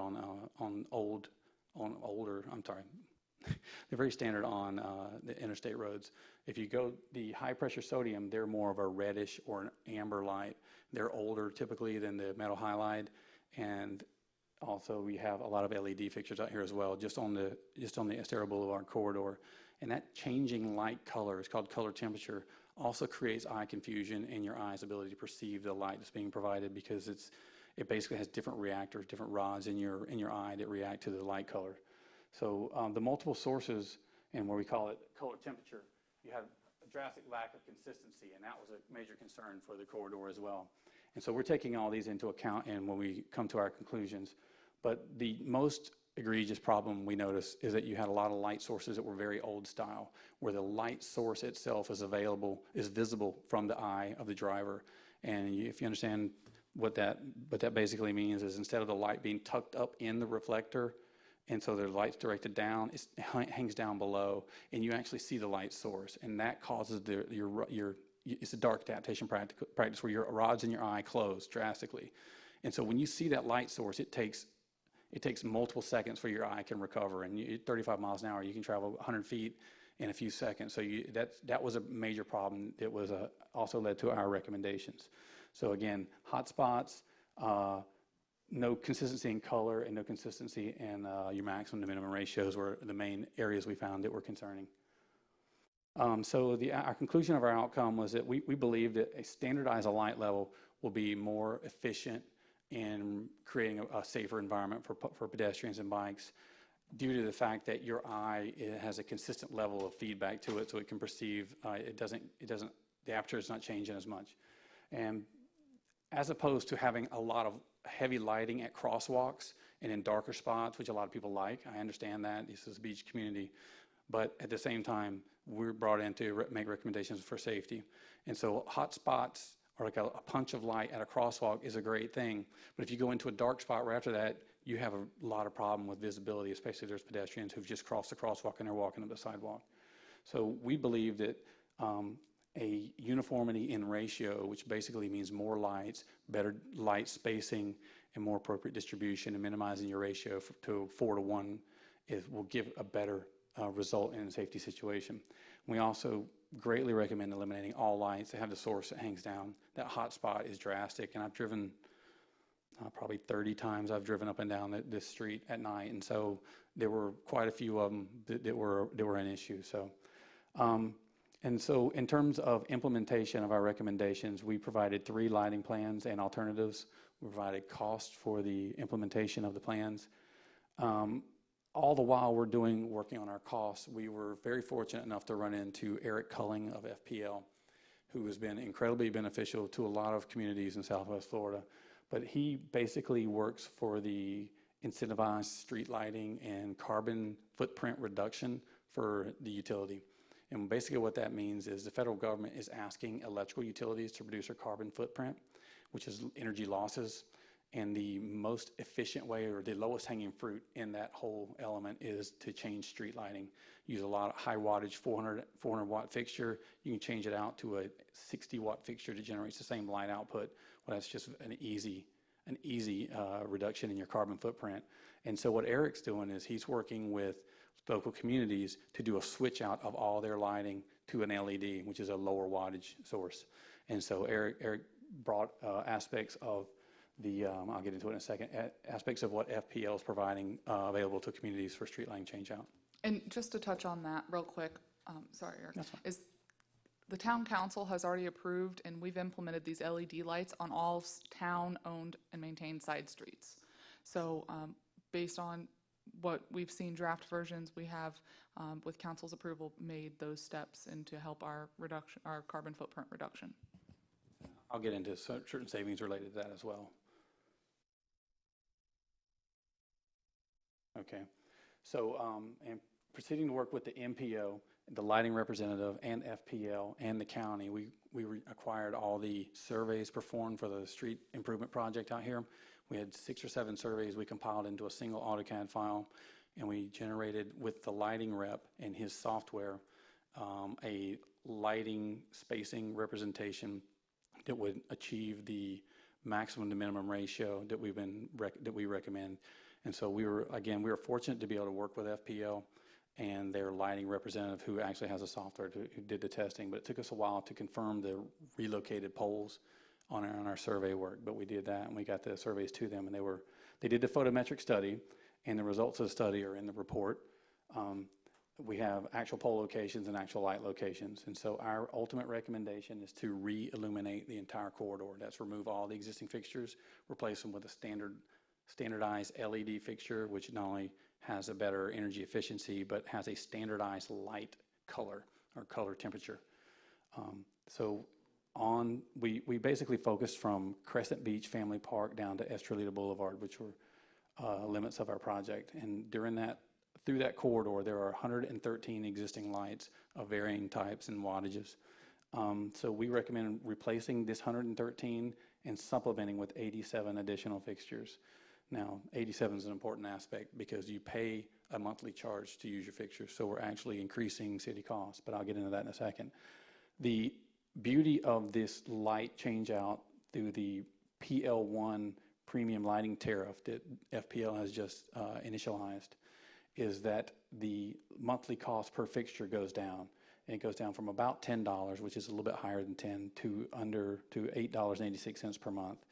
And you're talking a couple thousand fixtures, it'll add up monthly. So you have a lower per unit monthly cost, but again, we're increasing the quantity of fixtures. And we're increasing the quantity of fixtures drastically through this area. So, but I'll get into that, the way the costs are broken out, and they're identified in the report as well. What's most important to realize, though, is that the CIAC, cost and aid of construction, on every street lighting project I've worked on is where the utility really sticks it to you. If they have to come out and do work, they have the right to charge you, and it's an unbased level that they can charge you to install new fixtures. So with the PO1 tariff, they were able to avoid all CIAC costs. And just to give you an idea, another lighting project I'm working on, they're charging about $1,000 per fixture. So they can really make it inconvenient or impossible to do cost-effective lighting improvements. But FPL has agreed to not include any CIAC for a change-out fixture or a new light. So it's very good. Their tariff is working very beneficial to the city. Again, it's the PL1 premium tariff, and it was adopted about a year ago. Other items in our project that we identified that we were asked to look at and report on are dark skies compliance. And dark skies compliance basically is an initiative to eliminate what they call light pollution, which is, if you look at a light that hangs over the street, you have a cutoff, 180-degree cutoff that's on the horizon. And if your light source hangs down below the light, then light will spill up above, and you can actually see that from above, and it impacts, if you're standing away from the fixture and looking up, that light degrades your ability to see through the light and into the sky. So the Dark Skies Compliance Initiative is a direction to have a minimum 180 and recommended 170-degree cutoff. So all streetlights are directed downward. The light that's affiliated with this tariff program is a Dark Skies compliant fixture. It's a very energy efficient fixture, but it's also has more than 180-degree cutoff.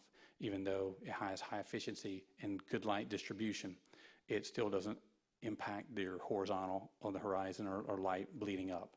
So, and we are also asked to look into your turtle compliance for the state and local ordinances. Now, this required hands-on field work, which I was very, very fortunate to be able to work with Chelsea staff to walk the beach on 5 separate occasions, and or walk or ride the beach on 5 separate occasions. And we basically identified every light along Estero Boulevard, and I'll get to that reason why. It's just Estero Boulevard. They did every light that was impacting your turtle nesting area, and they did a great job. And you have an amazing system set up for turtle compliance confirmation. It's the best I've seen in the state. So, not that that matters anything about my report, but what I did was, when I was identified 22 specific lights that are on the Estero Boulevard corridor. And the reason that's important is if you're trying to enforce compliance from a resident or a commercial entity on the beach and you're breaking that compliance, they have a valid argument to contest your fine. So we identified 22 specific fixtures, and they are to be replaced with this new 170-degree cutoff fixture. So we'll bring everything that's along the Estero Boulevard corridor into compliance. Lighting alternatives, the 3 lighting alternatives we brought to in our report were supplemental lighting, which is adding additional lighting because we believe that the inconsistency in light levels was drastic in your visibility and your dark adaptation, your ability to see, and would improve public safety. That was a main issue we identified. So we supplemental lighting, systemic replacement, or town's ownership. Now, town's ownership is basically you install new lighting, you do a direct connection to your power source through your energy utility, and they charge you around $2.87 to $3 per light. Now, the problems with that is you have a very high first cost because you have to buy and install the lights.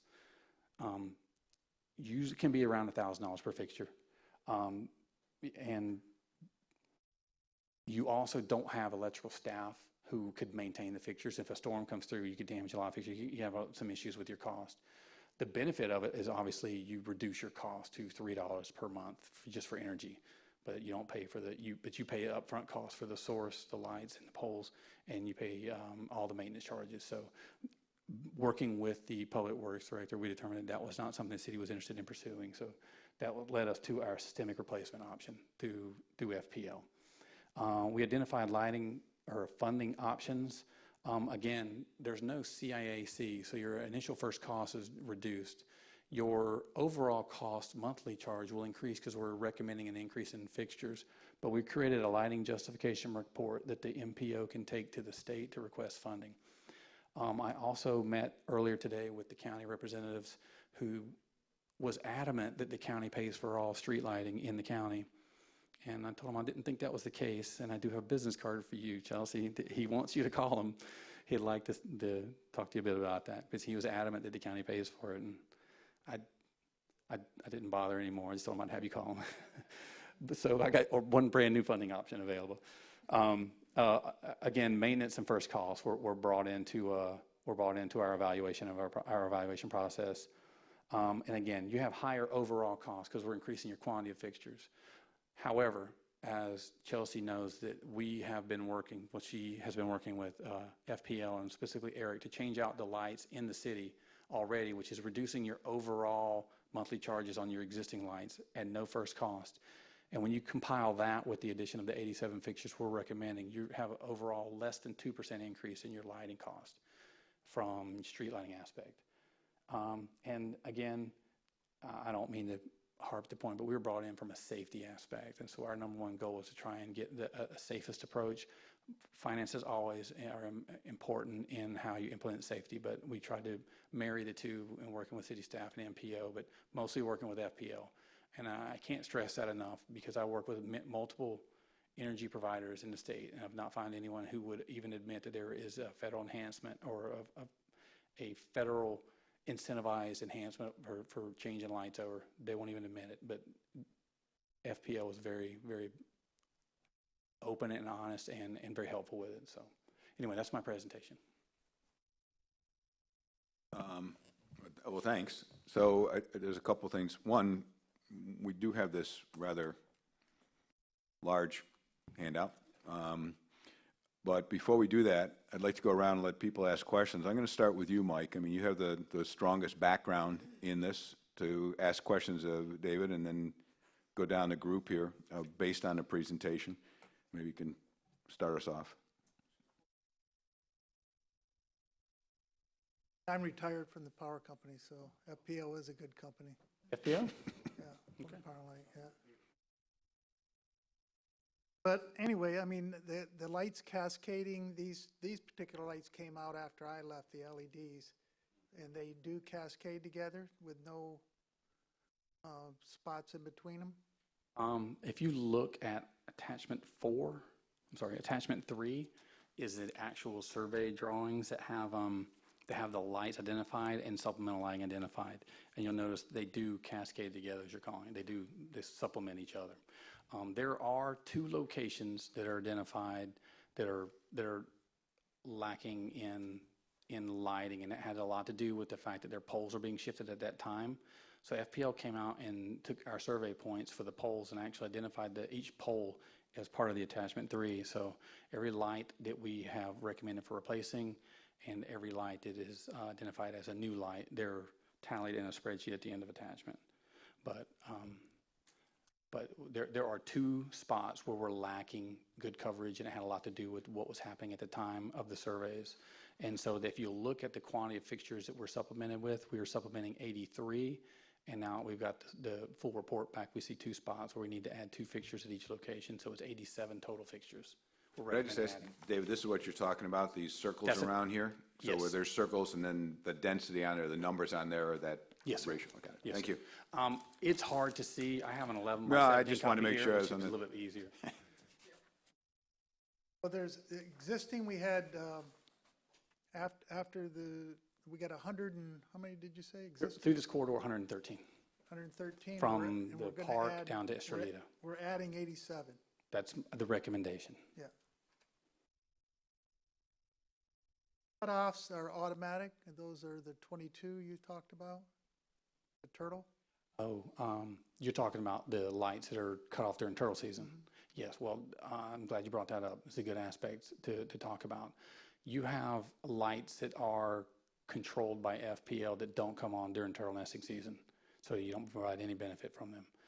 The new proposed lights have a built-in cant, so they have an adjustability, so that you can adjust it 15 degrees in north-south or east-west direction. So the FPL can actually adjust the light so you don't get the visible source in the turtle nesting area.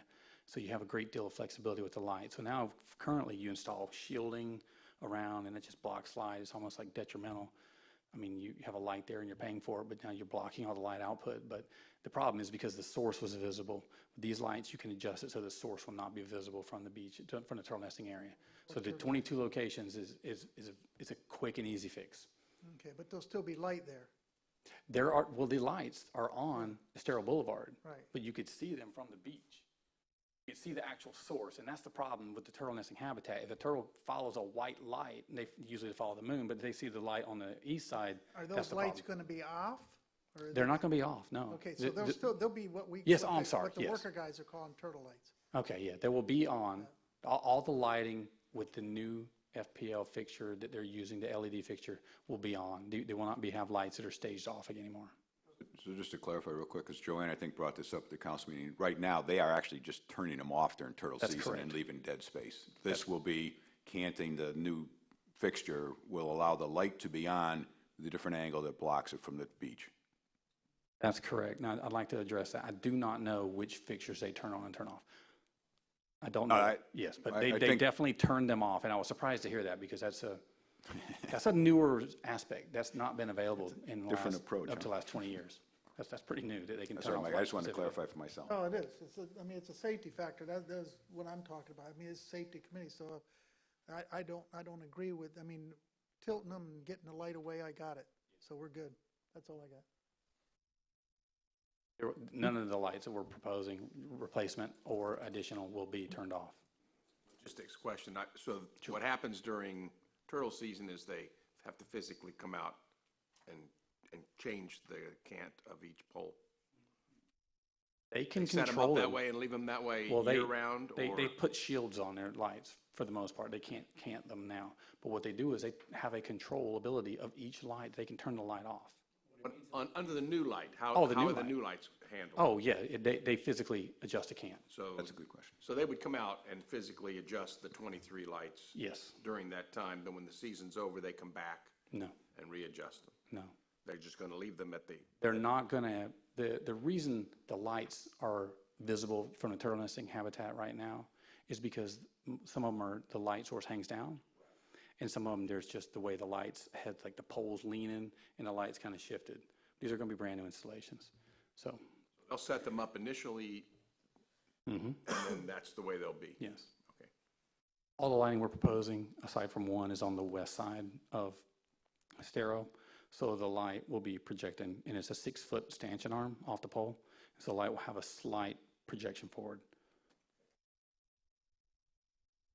Are you just proposing the new fixtures, or are you also putting in new poles?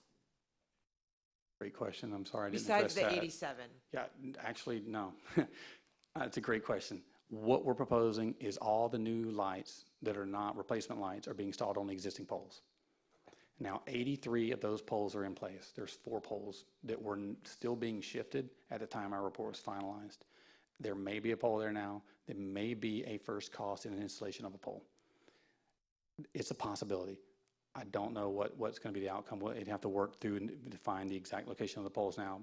I believe in those locations, I'm not absolutely certain because I didn't do a survey after this survey was performed. I believe 2 of the locations have a pole that's usable for a light installation now. So it's a possibility we might have to install 2 new. And one thing I haven't addressed is that FPL identified at the very beginning of the process 6 pole locations to be installed. I have a conduit system installed too, so they could have their underground service to these pole locations. That's at the north end of Estero, right near the park.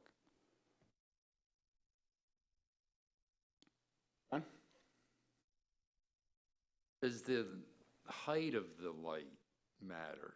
I heard you say that you can actually see some lights from the beach.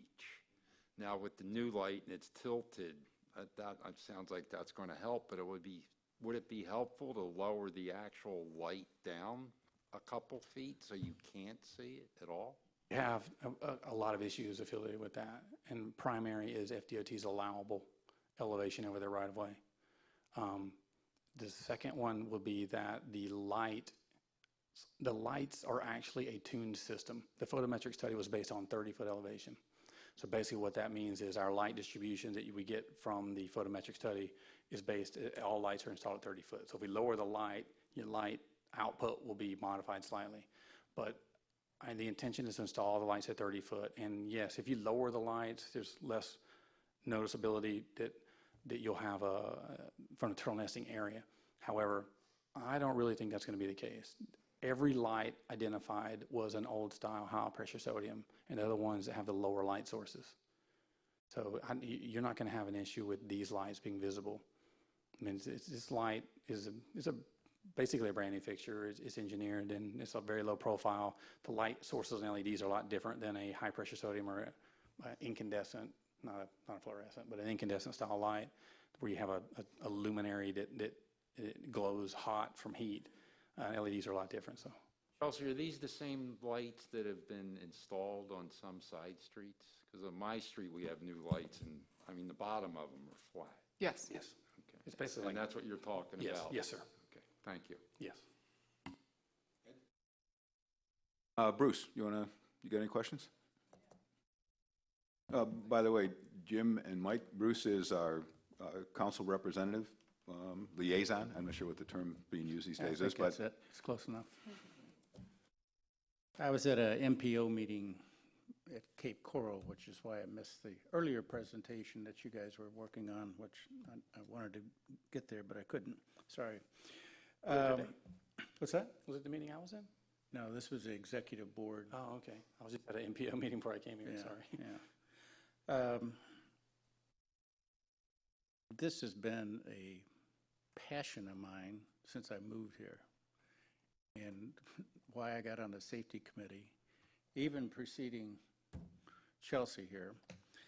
And we actually went out on the street and tried sample lights and put them at crosswalks that were lights like this big, a ballard light, a bollard light, yeah.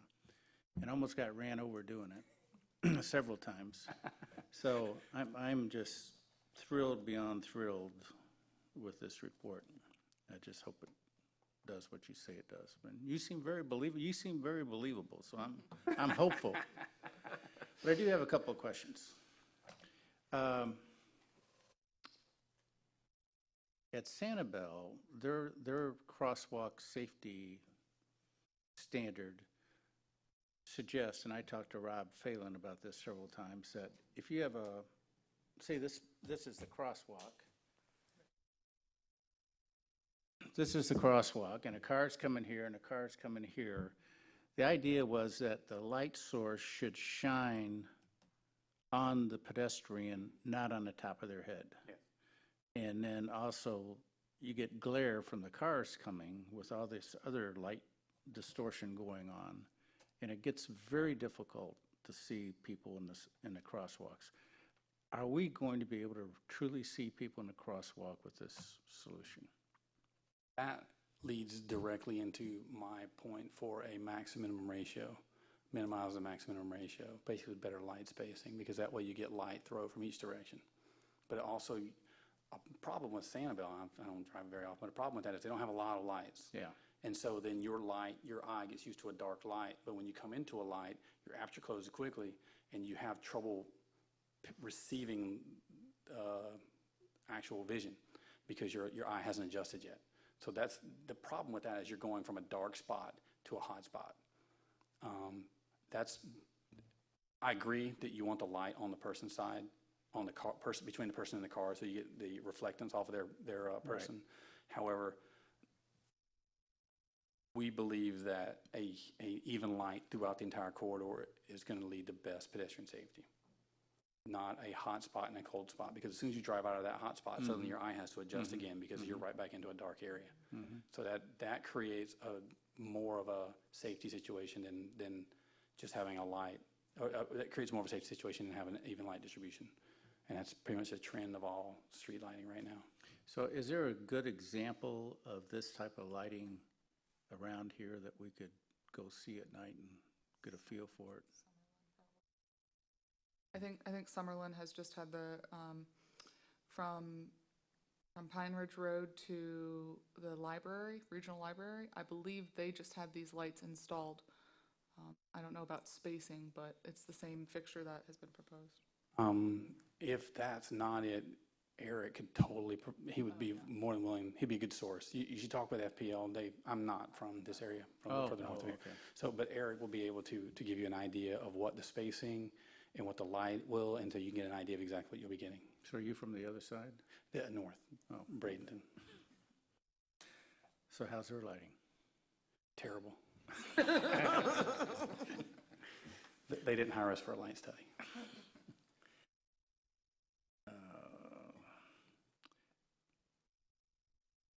But I tell you what, you did such a good job. You answered all my questions. I had a pile of them. But they're all moot if this does what you say it does, so. Great, thank you. We will see, sorry, John. When are we going to see? We are doing this from the Lanikai to Times Square. They're installing conduit right now, and the poles that LDO is in the county, and we're moving forward with This kind of stuff? with That's what you voted on the other the day. actual fixtures, which is why I was yelling bless his heart, yelling at him because this project was underway and we needed to get it going. So they did get us that section prior, and so by the end of this year, you'll see how this will pan out, because we used the exact locations and recommendations from this report. Oh, fantastic. Why didn't you say that the other day in the council meeting? Did.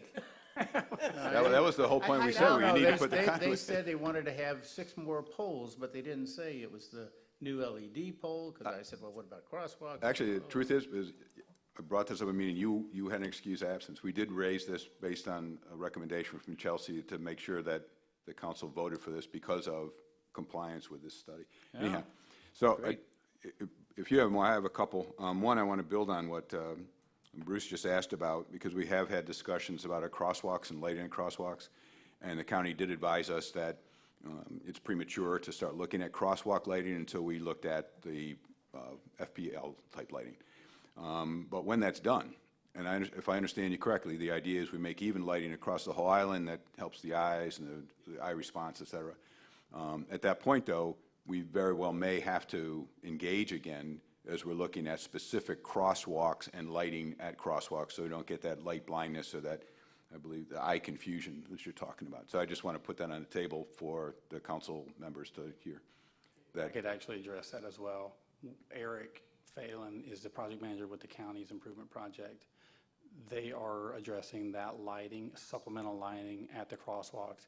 They're a proponent of it. I spoke with the engineer on the project today, who he and I had, he was in the last meeting I was in. So that is something that the county is going to address. If they feel that they need more light, they will add lighting on the north or east side of Estero to supplement the lighting that's going to be installed on the west side.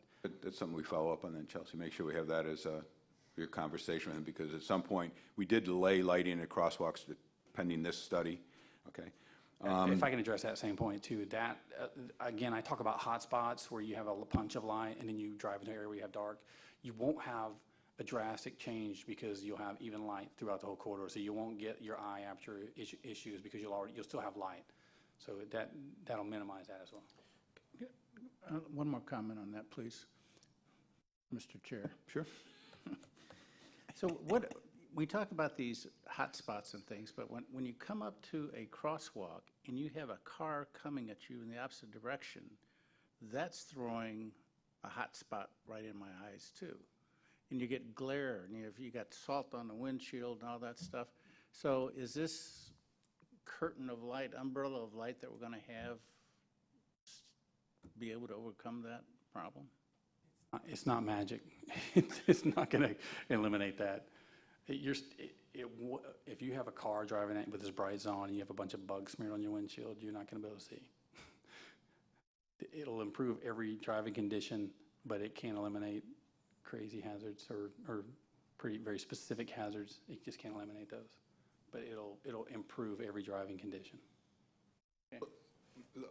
So simplify this for me.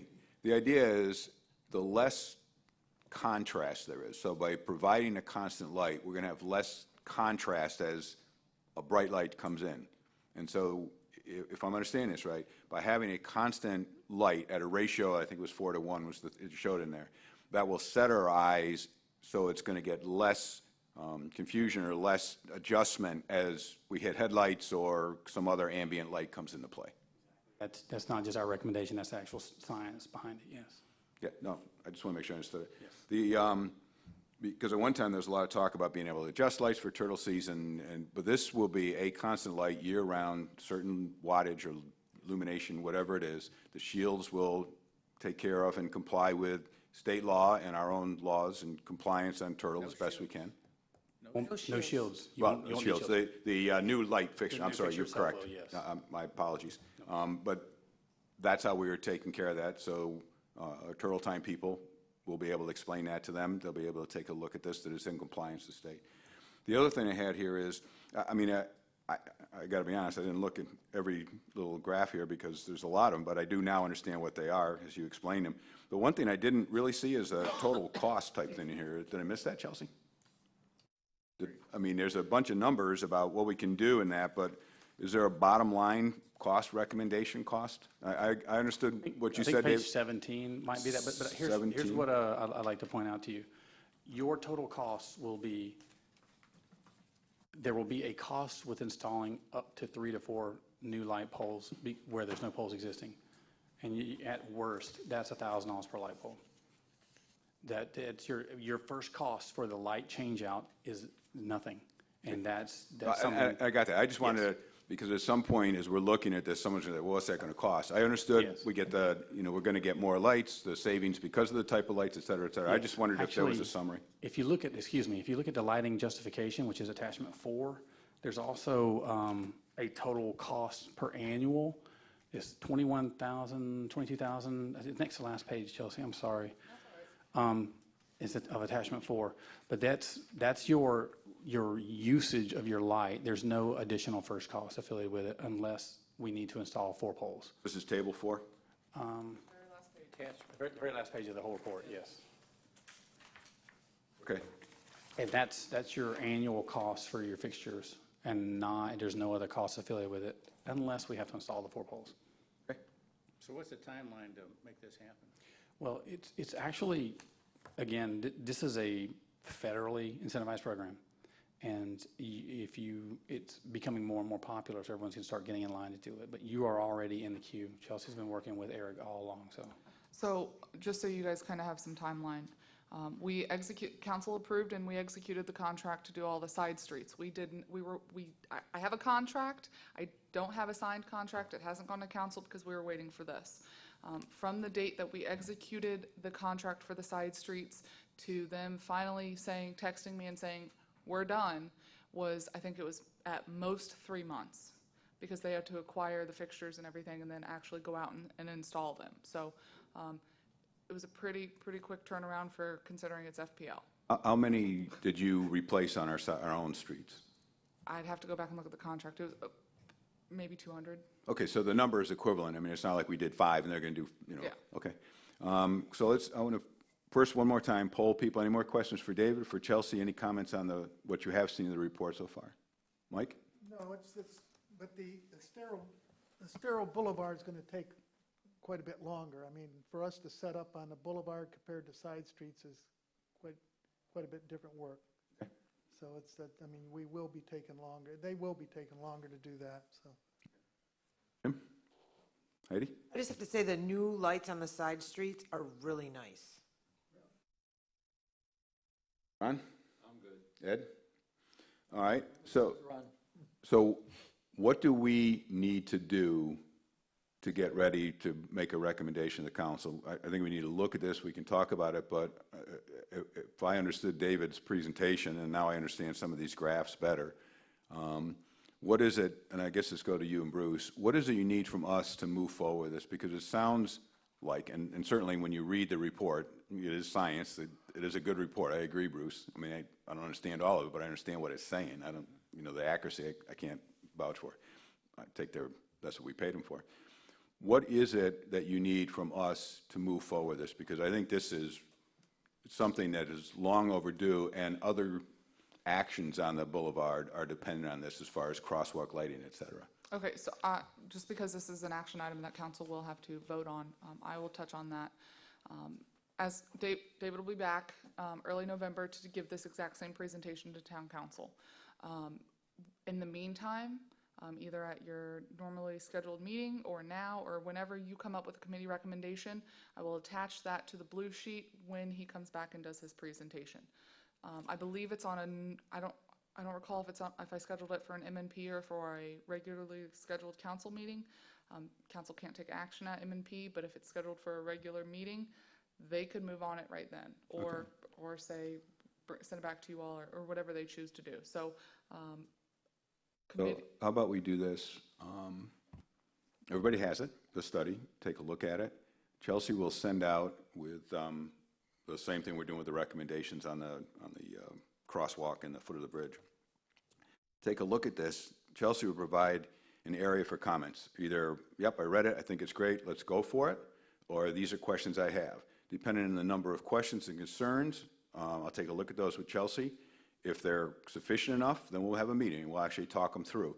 If the recommendations come back from the group in the response to Chelsea that they are for it, there is no major question on this, then, That action, you guys need to make a consensus as a group together in a formal meeting, in a formal setting. That way I can provide that to council.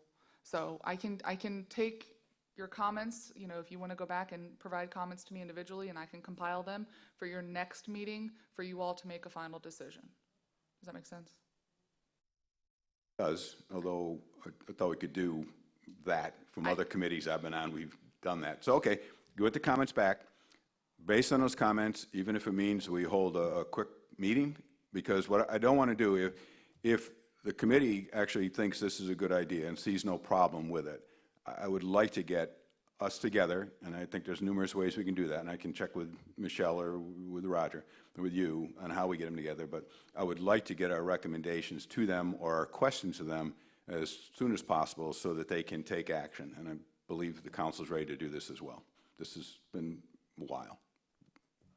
Okay, so we'll do this. Chelsea will send out the recommendations on the boulevard.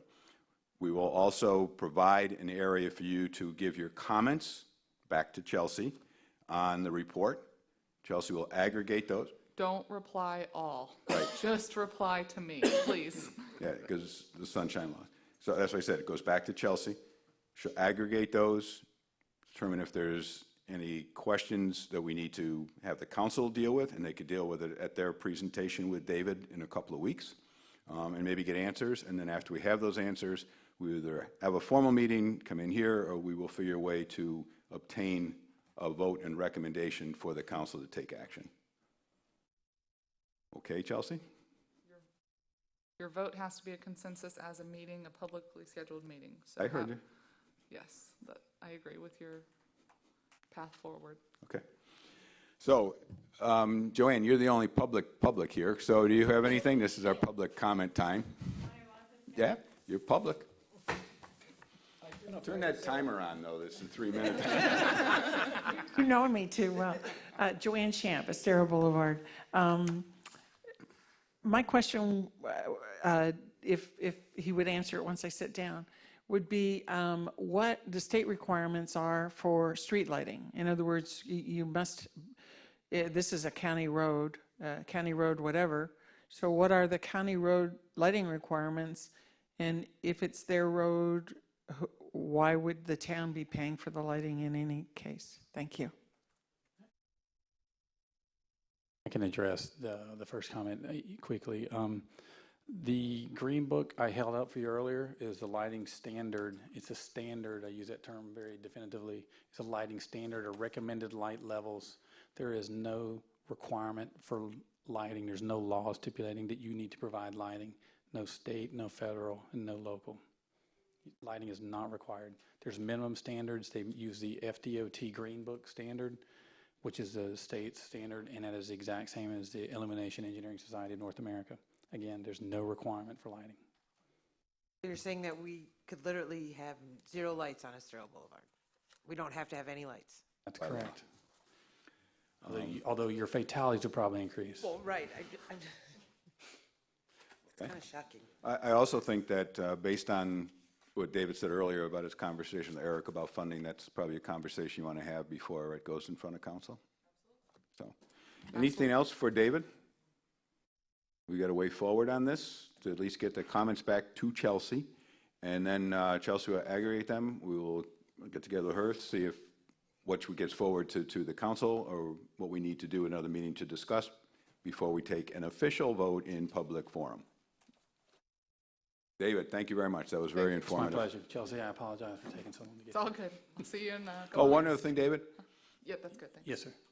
That presentation, if you could send that to Chelsea, that's good, because I made some reference points on that, so she can distribute that to us. There's no rush on it, but I did make some notes around it, but. She has a thank you. copy of it now. I will distribute it. Thank you. All right, thank you. Thanks, David. Thanks. All right, next up was member items. We'll start with Ed. Any member item? I didn't have one until Joanne got up here. I didn't ever hear who pays for this and why. Did you get your question answered? Yes. Who pays for this? You got the answer was, there is no law requiring the county to do this or us to provide lighting, so therefore there would be no mandate for us to go to have them pay for it. On the other hand, David mentioned that he talked to Eric from the county who said that they are they do pay for these lights, so Chelsea's going to check with them about what they will pay, and that's why the total cost was part of it. But we pay for the monthly charge on this, though, right? Yes. So that's where we get the savings going forward. Yep. And it sounded like, and I have to go back and look, but it sounded like the actual installation cost will not be significant. And we will obtain a monthly savings going forward. There was no installation costs for the side streets. The only installation that he was referring to would be if there's the additional poles. Right. That would be required. And they said maybe 6 at $1,000 a pop. Yeah. But that's not in our purview anyway as a safety, is it? The cost? I mean, that's up to the council. Well, part of our I mean, we shouldn't recommendation- make our recommendation. Our recommendation would be based on safety and that, and then they always ask us about the cost. So we just put in there that. The this is town what we council understand. asks us about the cost? Someone always asks about the cost. Okay. I get asked I'm the done. cost. Well, then apparently Chelsea asked me because I heard about it. Ron? I mean, this was a really good meeting. We actually did something today. It took forever to get this report, but I think it was worth the wait. I'm not so sure what our recommendations concerning the base of the bridge will be, because we're dealing with people that it may be that their mind's already made up. I don't know if it wouldn't be on the next meeting's agenda, but something I think we should look at. You can do it through different formats, in person or webinars. A 4-hour training on the sunshine law. I'm sure the council, you have to do that. It's mandated for you. Today, Fire mandated it for their board. This just protects you. You'd have to know the law, and it takes them 4 hours to explain it. And I think that'd be something very worthwhile for us going forward, especially with new members who may not quite, and we're mostly from not this region. And Florida's different from other states. So that's something we can look into and figure out how to do it. And I think the easiest way is that you can do it online. So, following up on that, because this has come up in other committees and other times, when we do a report to the council, we can just ask them what they feel about that, what our thoughts were, that it is appropriate. Right. Well, I didn't think of the other committees, but you're absolutely right. I mean, Well, no, it's all. however many committee members there are, rather than us doing it online, I would think it'd be cost effective for someone to come to us. And it's a 4-hour class with a break in the middle. I'm making a note to, when we give a report to council, to raise that question. Okay, anything else? No. Heidi? Are we gonna get some kind of signage, or, I hate to say signage, but by Red Coconut, the bike lane just, there it is, gone. There is one little sign. There is a sign, Well, but good it's luck about seeing this it. big. Yeah. I had sent your request onto the Lee County project manager for the Stara Boulevard project, and he responded. Did I forward that to you? Okay, I will get that to you, because he did respond, and he may have been referring to, I think he sent me a screenshot referring to this small sign, but I will get out there and take a look myself. Yeah, because, I mean, it just stops. There's no, I mean, if there's a bicycle coming and you're not paying it, you don't know that that lane ends. That's how I found out the bicycle lane ended. He went right in front of me and I almost hit him. Because I'm like, why isn't he in the bicycle lane? And I'm like, it's gone. I will The send you that transition point of communication. Red Yeah, Coconut. they need to have it some, Yep. get it up to, like, when you're going south, there's a nice transition from the sidewalk to the bike lane. But there's nothing, they forgot to do that going north. There's no ramp there? No, there's Oh. nothing. It just No, it just- completely stops. Yeah, basically you try and get in Gulf View and pull into their parking spot It's- to get on the sidewalk. Yeah, I'll forward this to you right now. He did screenshot it where it's the bike sign way up in the air, and it says bike lane ends. You On a probably curve. didn't, you probably But didn't. On a curve, which It makes needs it to better. be the size of a crosswalk sign, with a bicycle going on the sidewalk or something. Or signage even in the bike lane itself that says bike Yeah. lane end, something Right. that's more, You just okay. got it. Okay, I think the guy riding his bicycle was just as stunned as I was. He was like, and then he kind of like, almost stopped in the road and then got up on the sidewalk. Okay. What else you got? That's it. Jim? Nothing. Thank you. Mike? I appreciate being here. All right, I got, that reminded me, I do have one thing. One is, we had talked, back when we had the joint meeting with council, about getting markings on the shared sidewalk for bikes on one side and pedestrians on the other, with the arrows pointing the direction that the bicyclists should be going. I have heard people raise that again, about season's coming and people are getting cursed out for having their bike on the sidewalk versus being in the shards. And so I'd just like you to talk to the Public Works Commissioner and ask what's going on there. Okay. I do have one more thing. What about putting our bicycle lane and the bicycle signage in green? Has anybody ever been down in Naples and they seen the bright green? Yeah. You know it's a bicycle lane. Okay, so I can answer that. We did talk about that at our joint meeting with council, and it was raised about how fast that sand deteriorates that, and the council said we will pick and choose where we want to make investments. That was lower on the priority, so we tabled that until it's done, and then we'll take a look at the markings they have. I believe that's exactly what we said at that council meeting, with the joint meeting. Anything else? I have a couple things. Just drag it out. I know, hey, my day ends at 4:32. Welcome to the new committee members. I know, if you haven't seen Amy, please see Amy. I sent you, and John touched on this in the beginning, I sent you the 60% design for the sidewalks for downtown. I'm trying to set up meetings with the business owners that would be impacted, a follow-up meeting so they could see the 60%. I need to know if you still want to have your regularly scheduled October yeah. meeting. I know I won't be here on whatever date you said that was, Okay, so, yeah. it's the third Tuesday of the month. I don't, anybody see a need for it in the meeting in 2 weeks? I think that what I'd like to do is leave open if we do need a meeting in early November, that first week in November, to pass something as a recommendation so council can take action. I'd like to leave that avenue open personally so that we could make a recommendation if we need to do one, if we have one, for council on the lighting study. Okay, are you wanting to send the recommendation when I send the blue sheet for their presentation? Because it's a week, I have a week prior to that, so it'd be the end of October that my blue sheet is due. Yes, so people will get their comments back to you. Yep. You will let me know what the consensus is in general, and if there are any specific questions you feel the council should be asking during their presentation in early November, that's what we would send to them. If everybody, You have to take consensus and form. We have to have a vote at the meeting. I'm not to the vote part yet. This is just if you want to provide those comments to the council members, that they could raise those during their presentation. And then when we think it'll be on their agenda, that's when so I don't think they'll bring it up to pass that right after they do the presentation. I want to deliberate on that a little bit. And I think between the time they see it and the time that council would vote on it is when we would meet formally and take a formal vote. All right. Good. All right, everybody?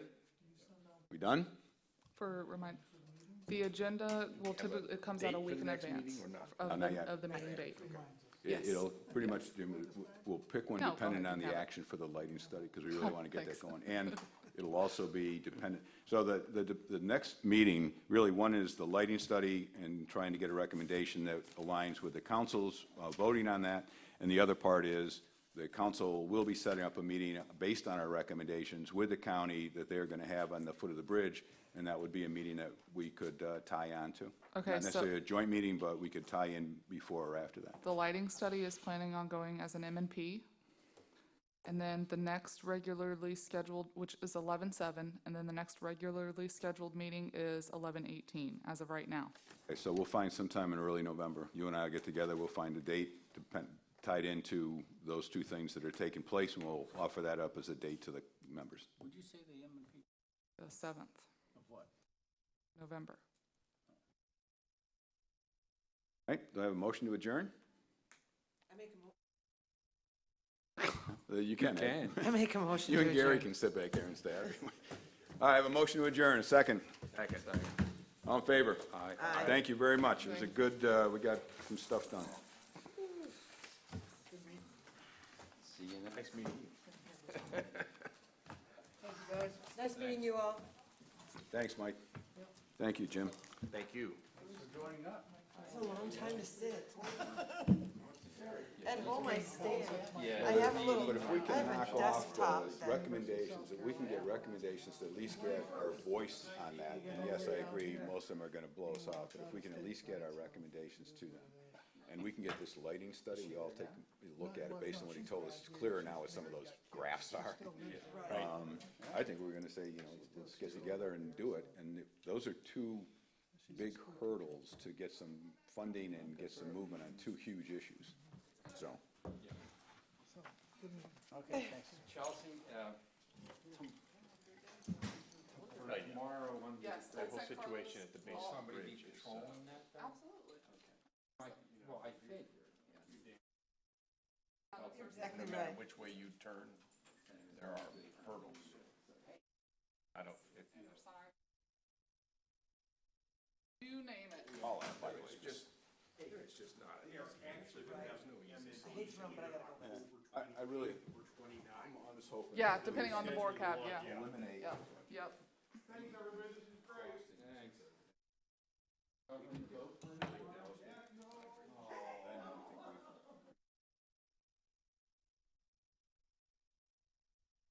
I have a pounding migraine. Like about, the first time I met them at Newton Park. Because this place was under construction. So if that tells you anything. Two real close, we have one in Crescent, with the right one.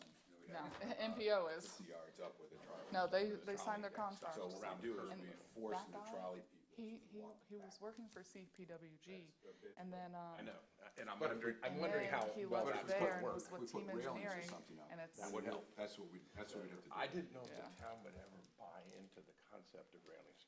Yes. I think that's a highly effective way to manage and control pedestrian movement. There was, 5-foot high rail. there was conversation at one point where there was some resistance by the other council. This council doesn't offer that same level of resistance. Thank you, Chelsea. What you need from me? Stay off. hey, man.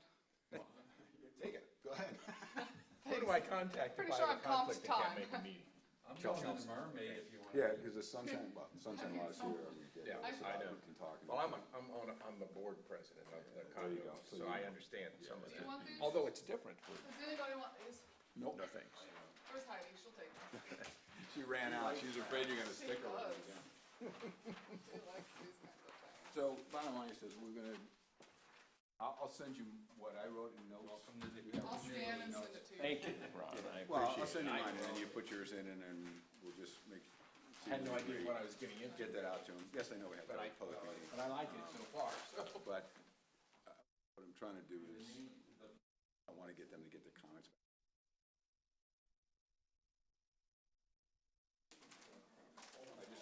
What I want to be able to do is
what I'm talking about. How many times FDOT has repaired that guardrail? So if we take this,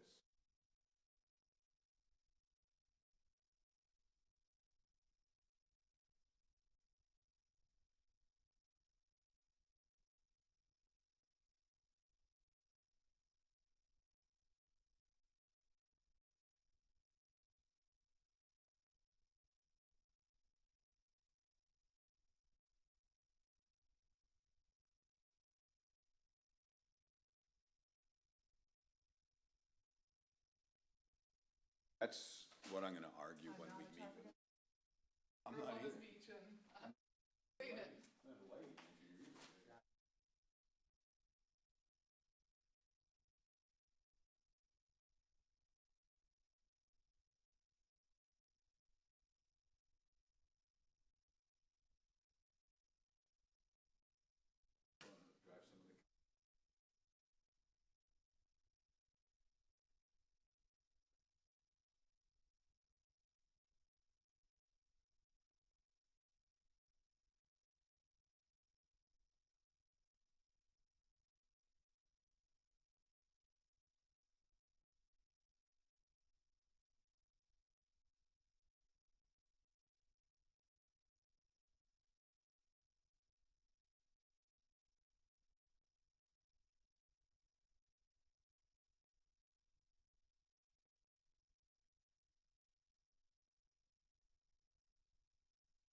They're very, They say.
but Tad's over, coming from Sanibel. You see how. Yeah, because they were supposed to be.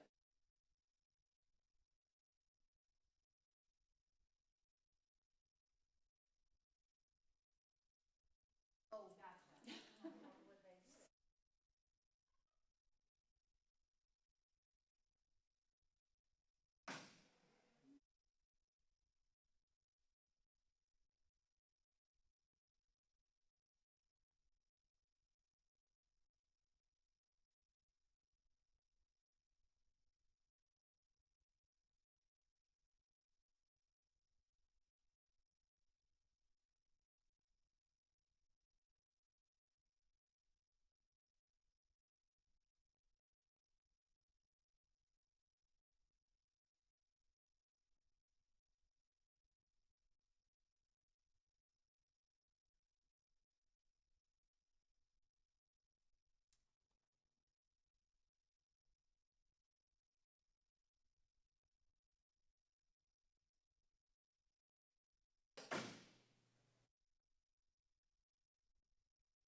my house, my condo. Yeah, He said he was at a meeting, yeah. we'll see if these people, I don't know. Patty's not ever coming. Yeah, I just grabbed them out of the closet. No, you're good, you're good. How about Justin? And how about Greg? We don't know. MIA. Was appointed,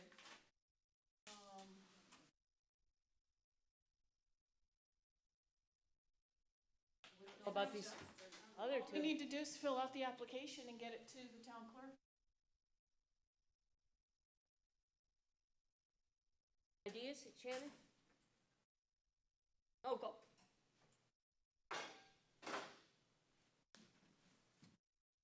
So hopefully, Well, if we don't have a quorum, I don't know that we will have a meeting. We need 4.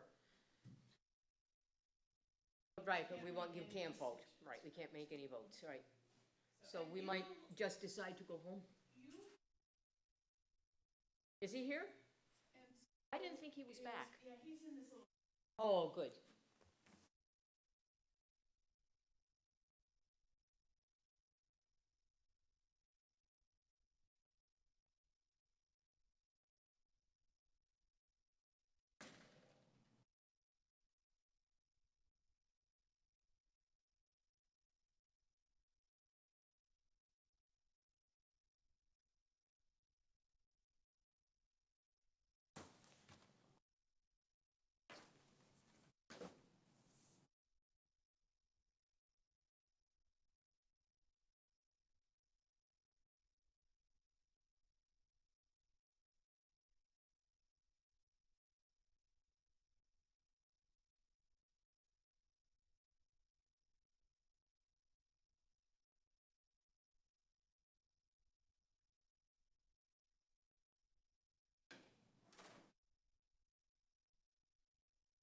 Told me that Bill is here, that he's in the conference room.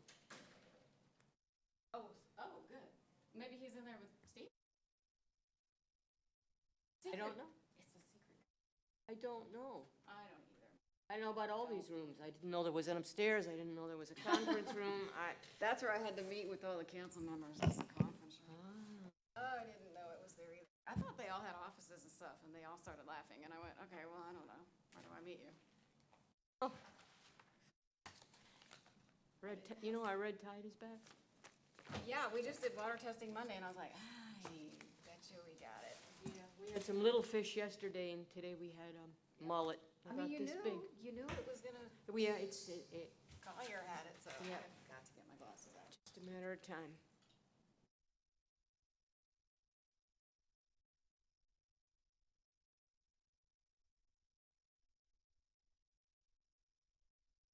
Early.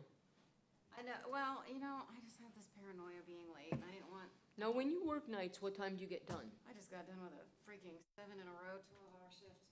Wow. Yeah, I slept a little. What is it, like 7 to 7? 7 at night to 7 in the morning? Yeah, I'm gone. 7:30 to 7:30. Yeah, home at 7. And then you sleep when you go home? Oh, heck yeah, it's great, because you know how you're tired after work? Yeah. I just take a shower.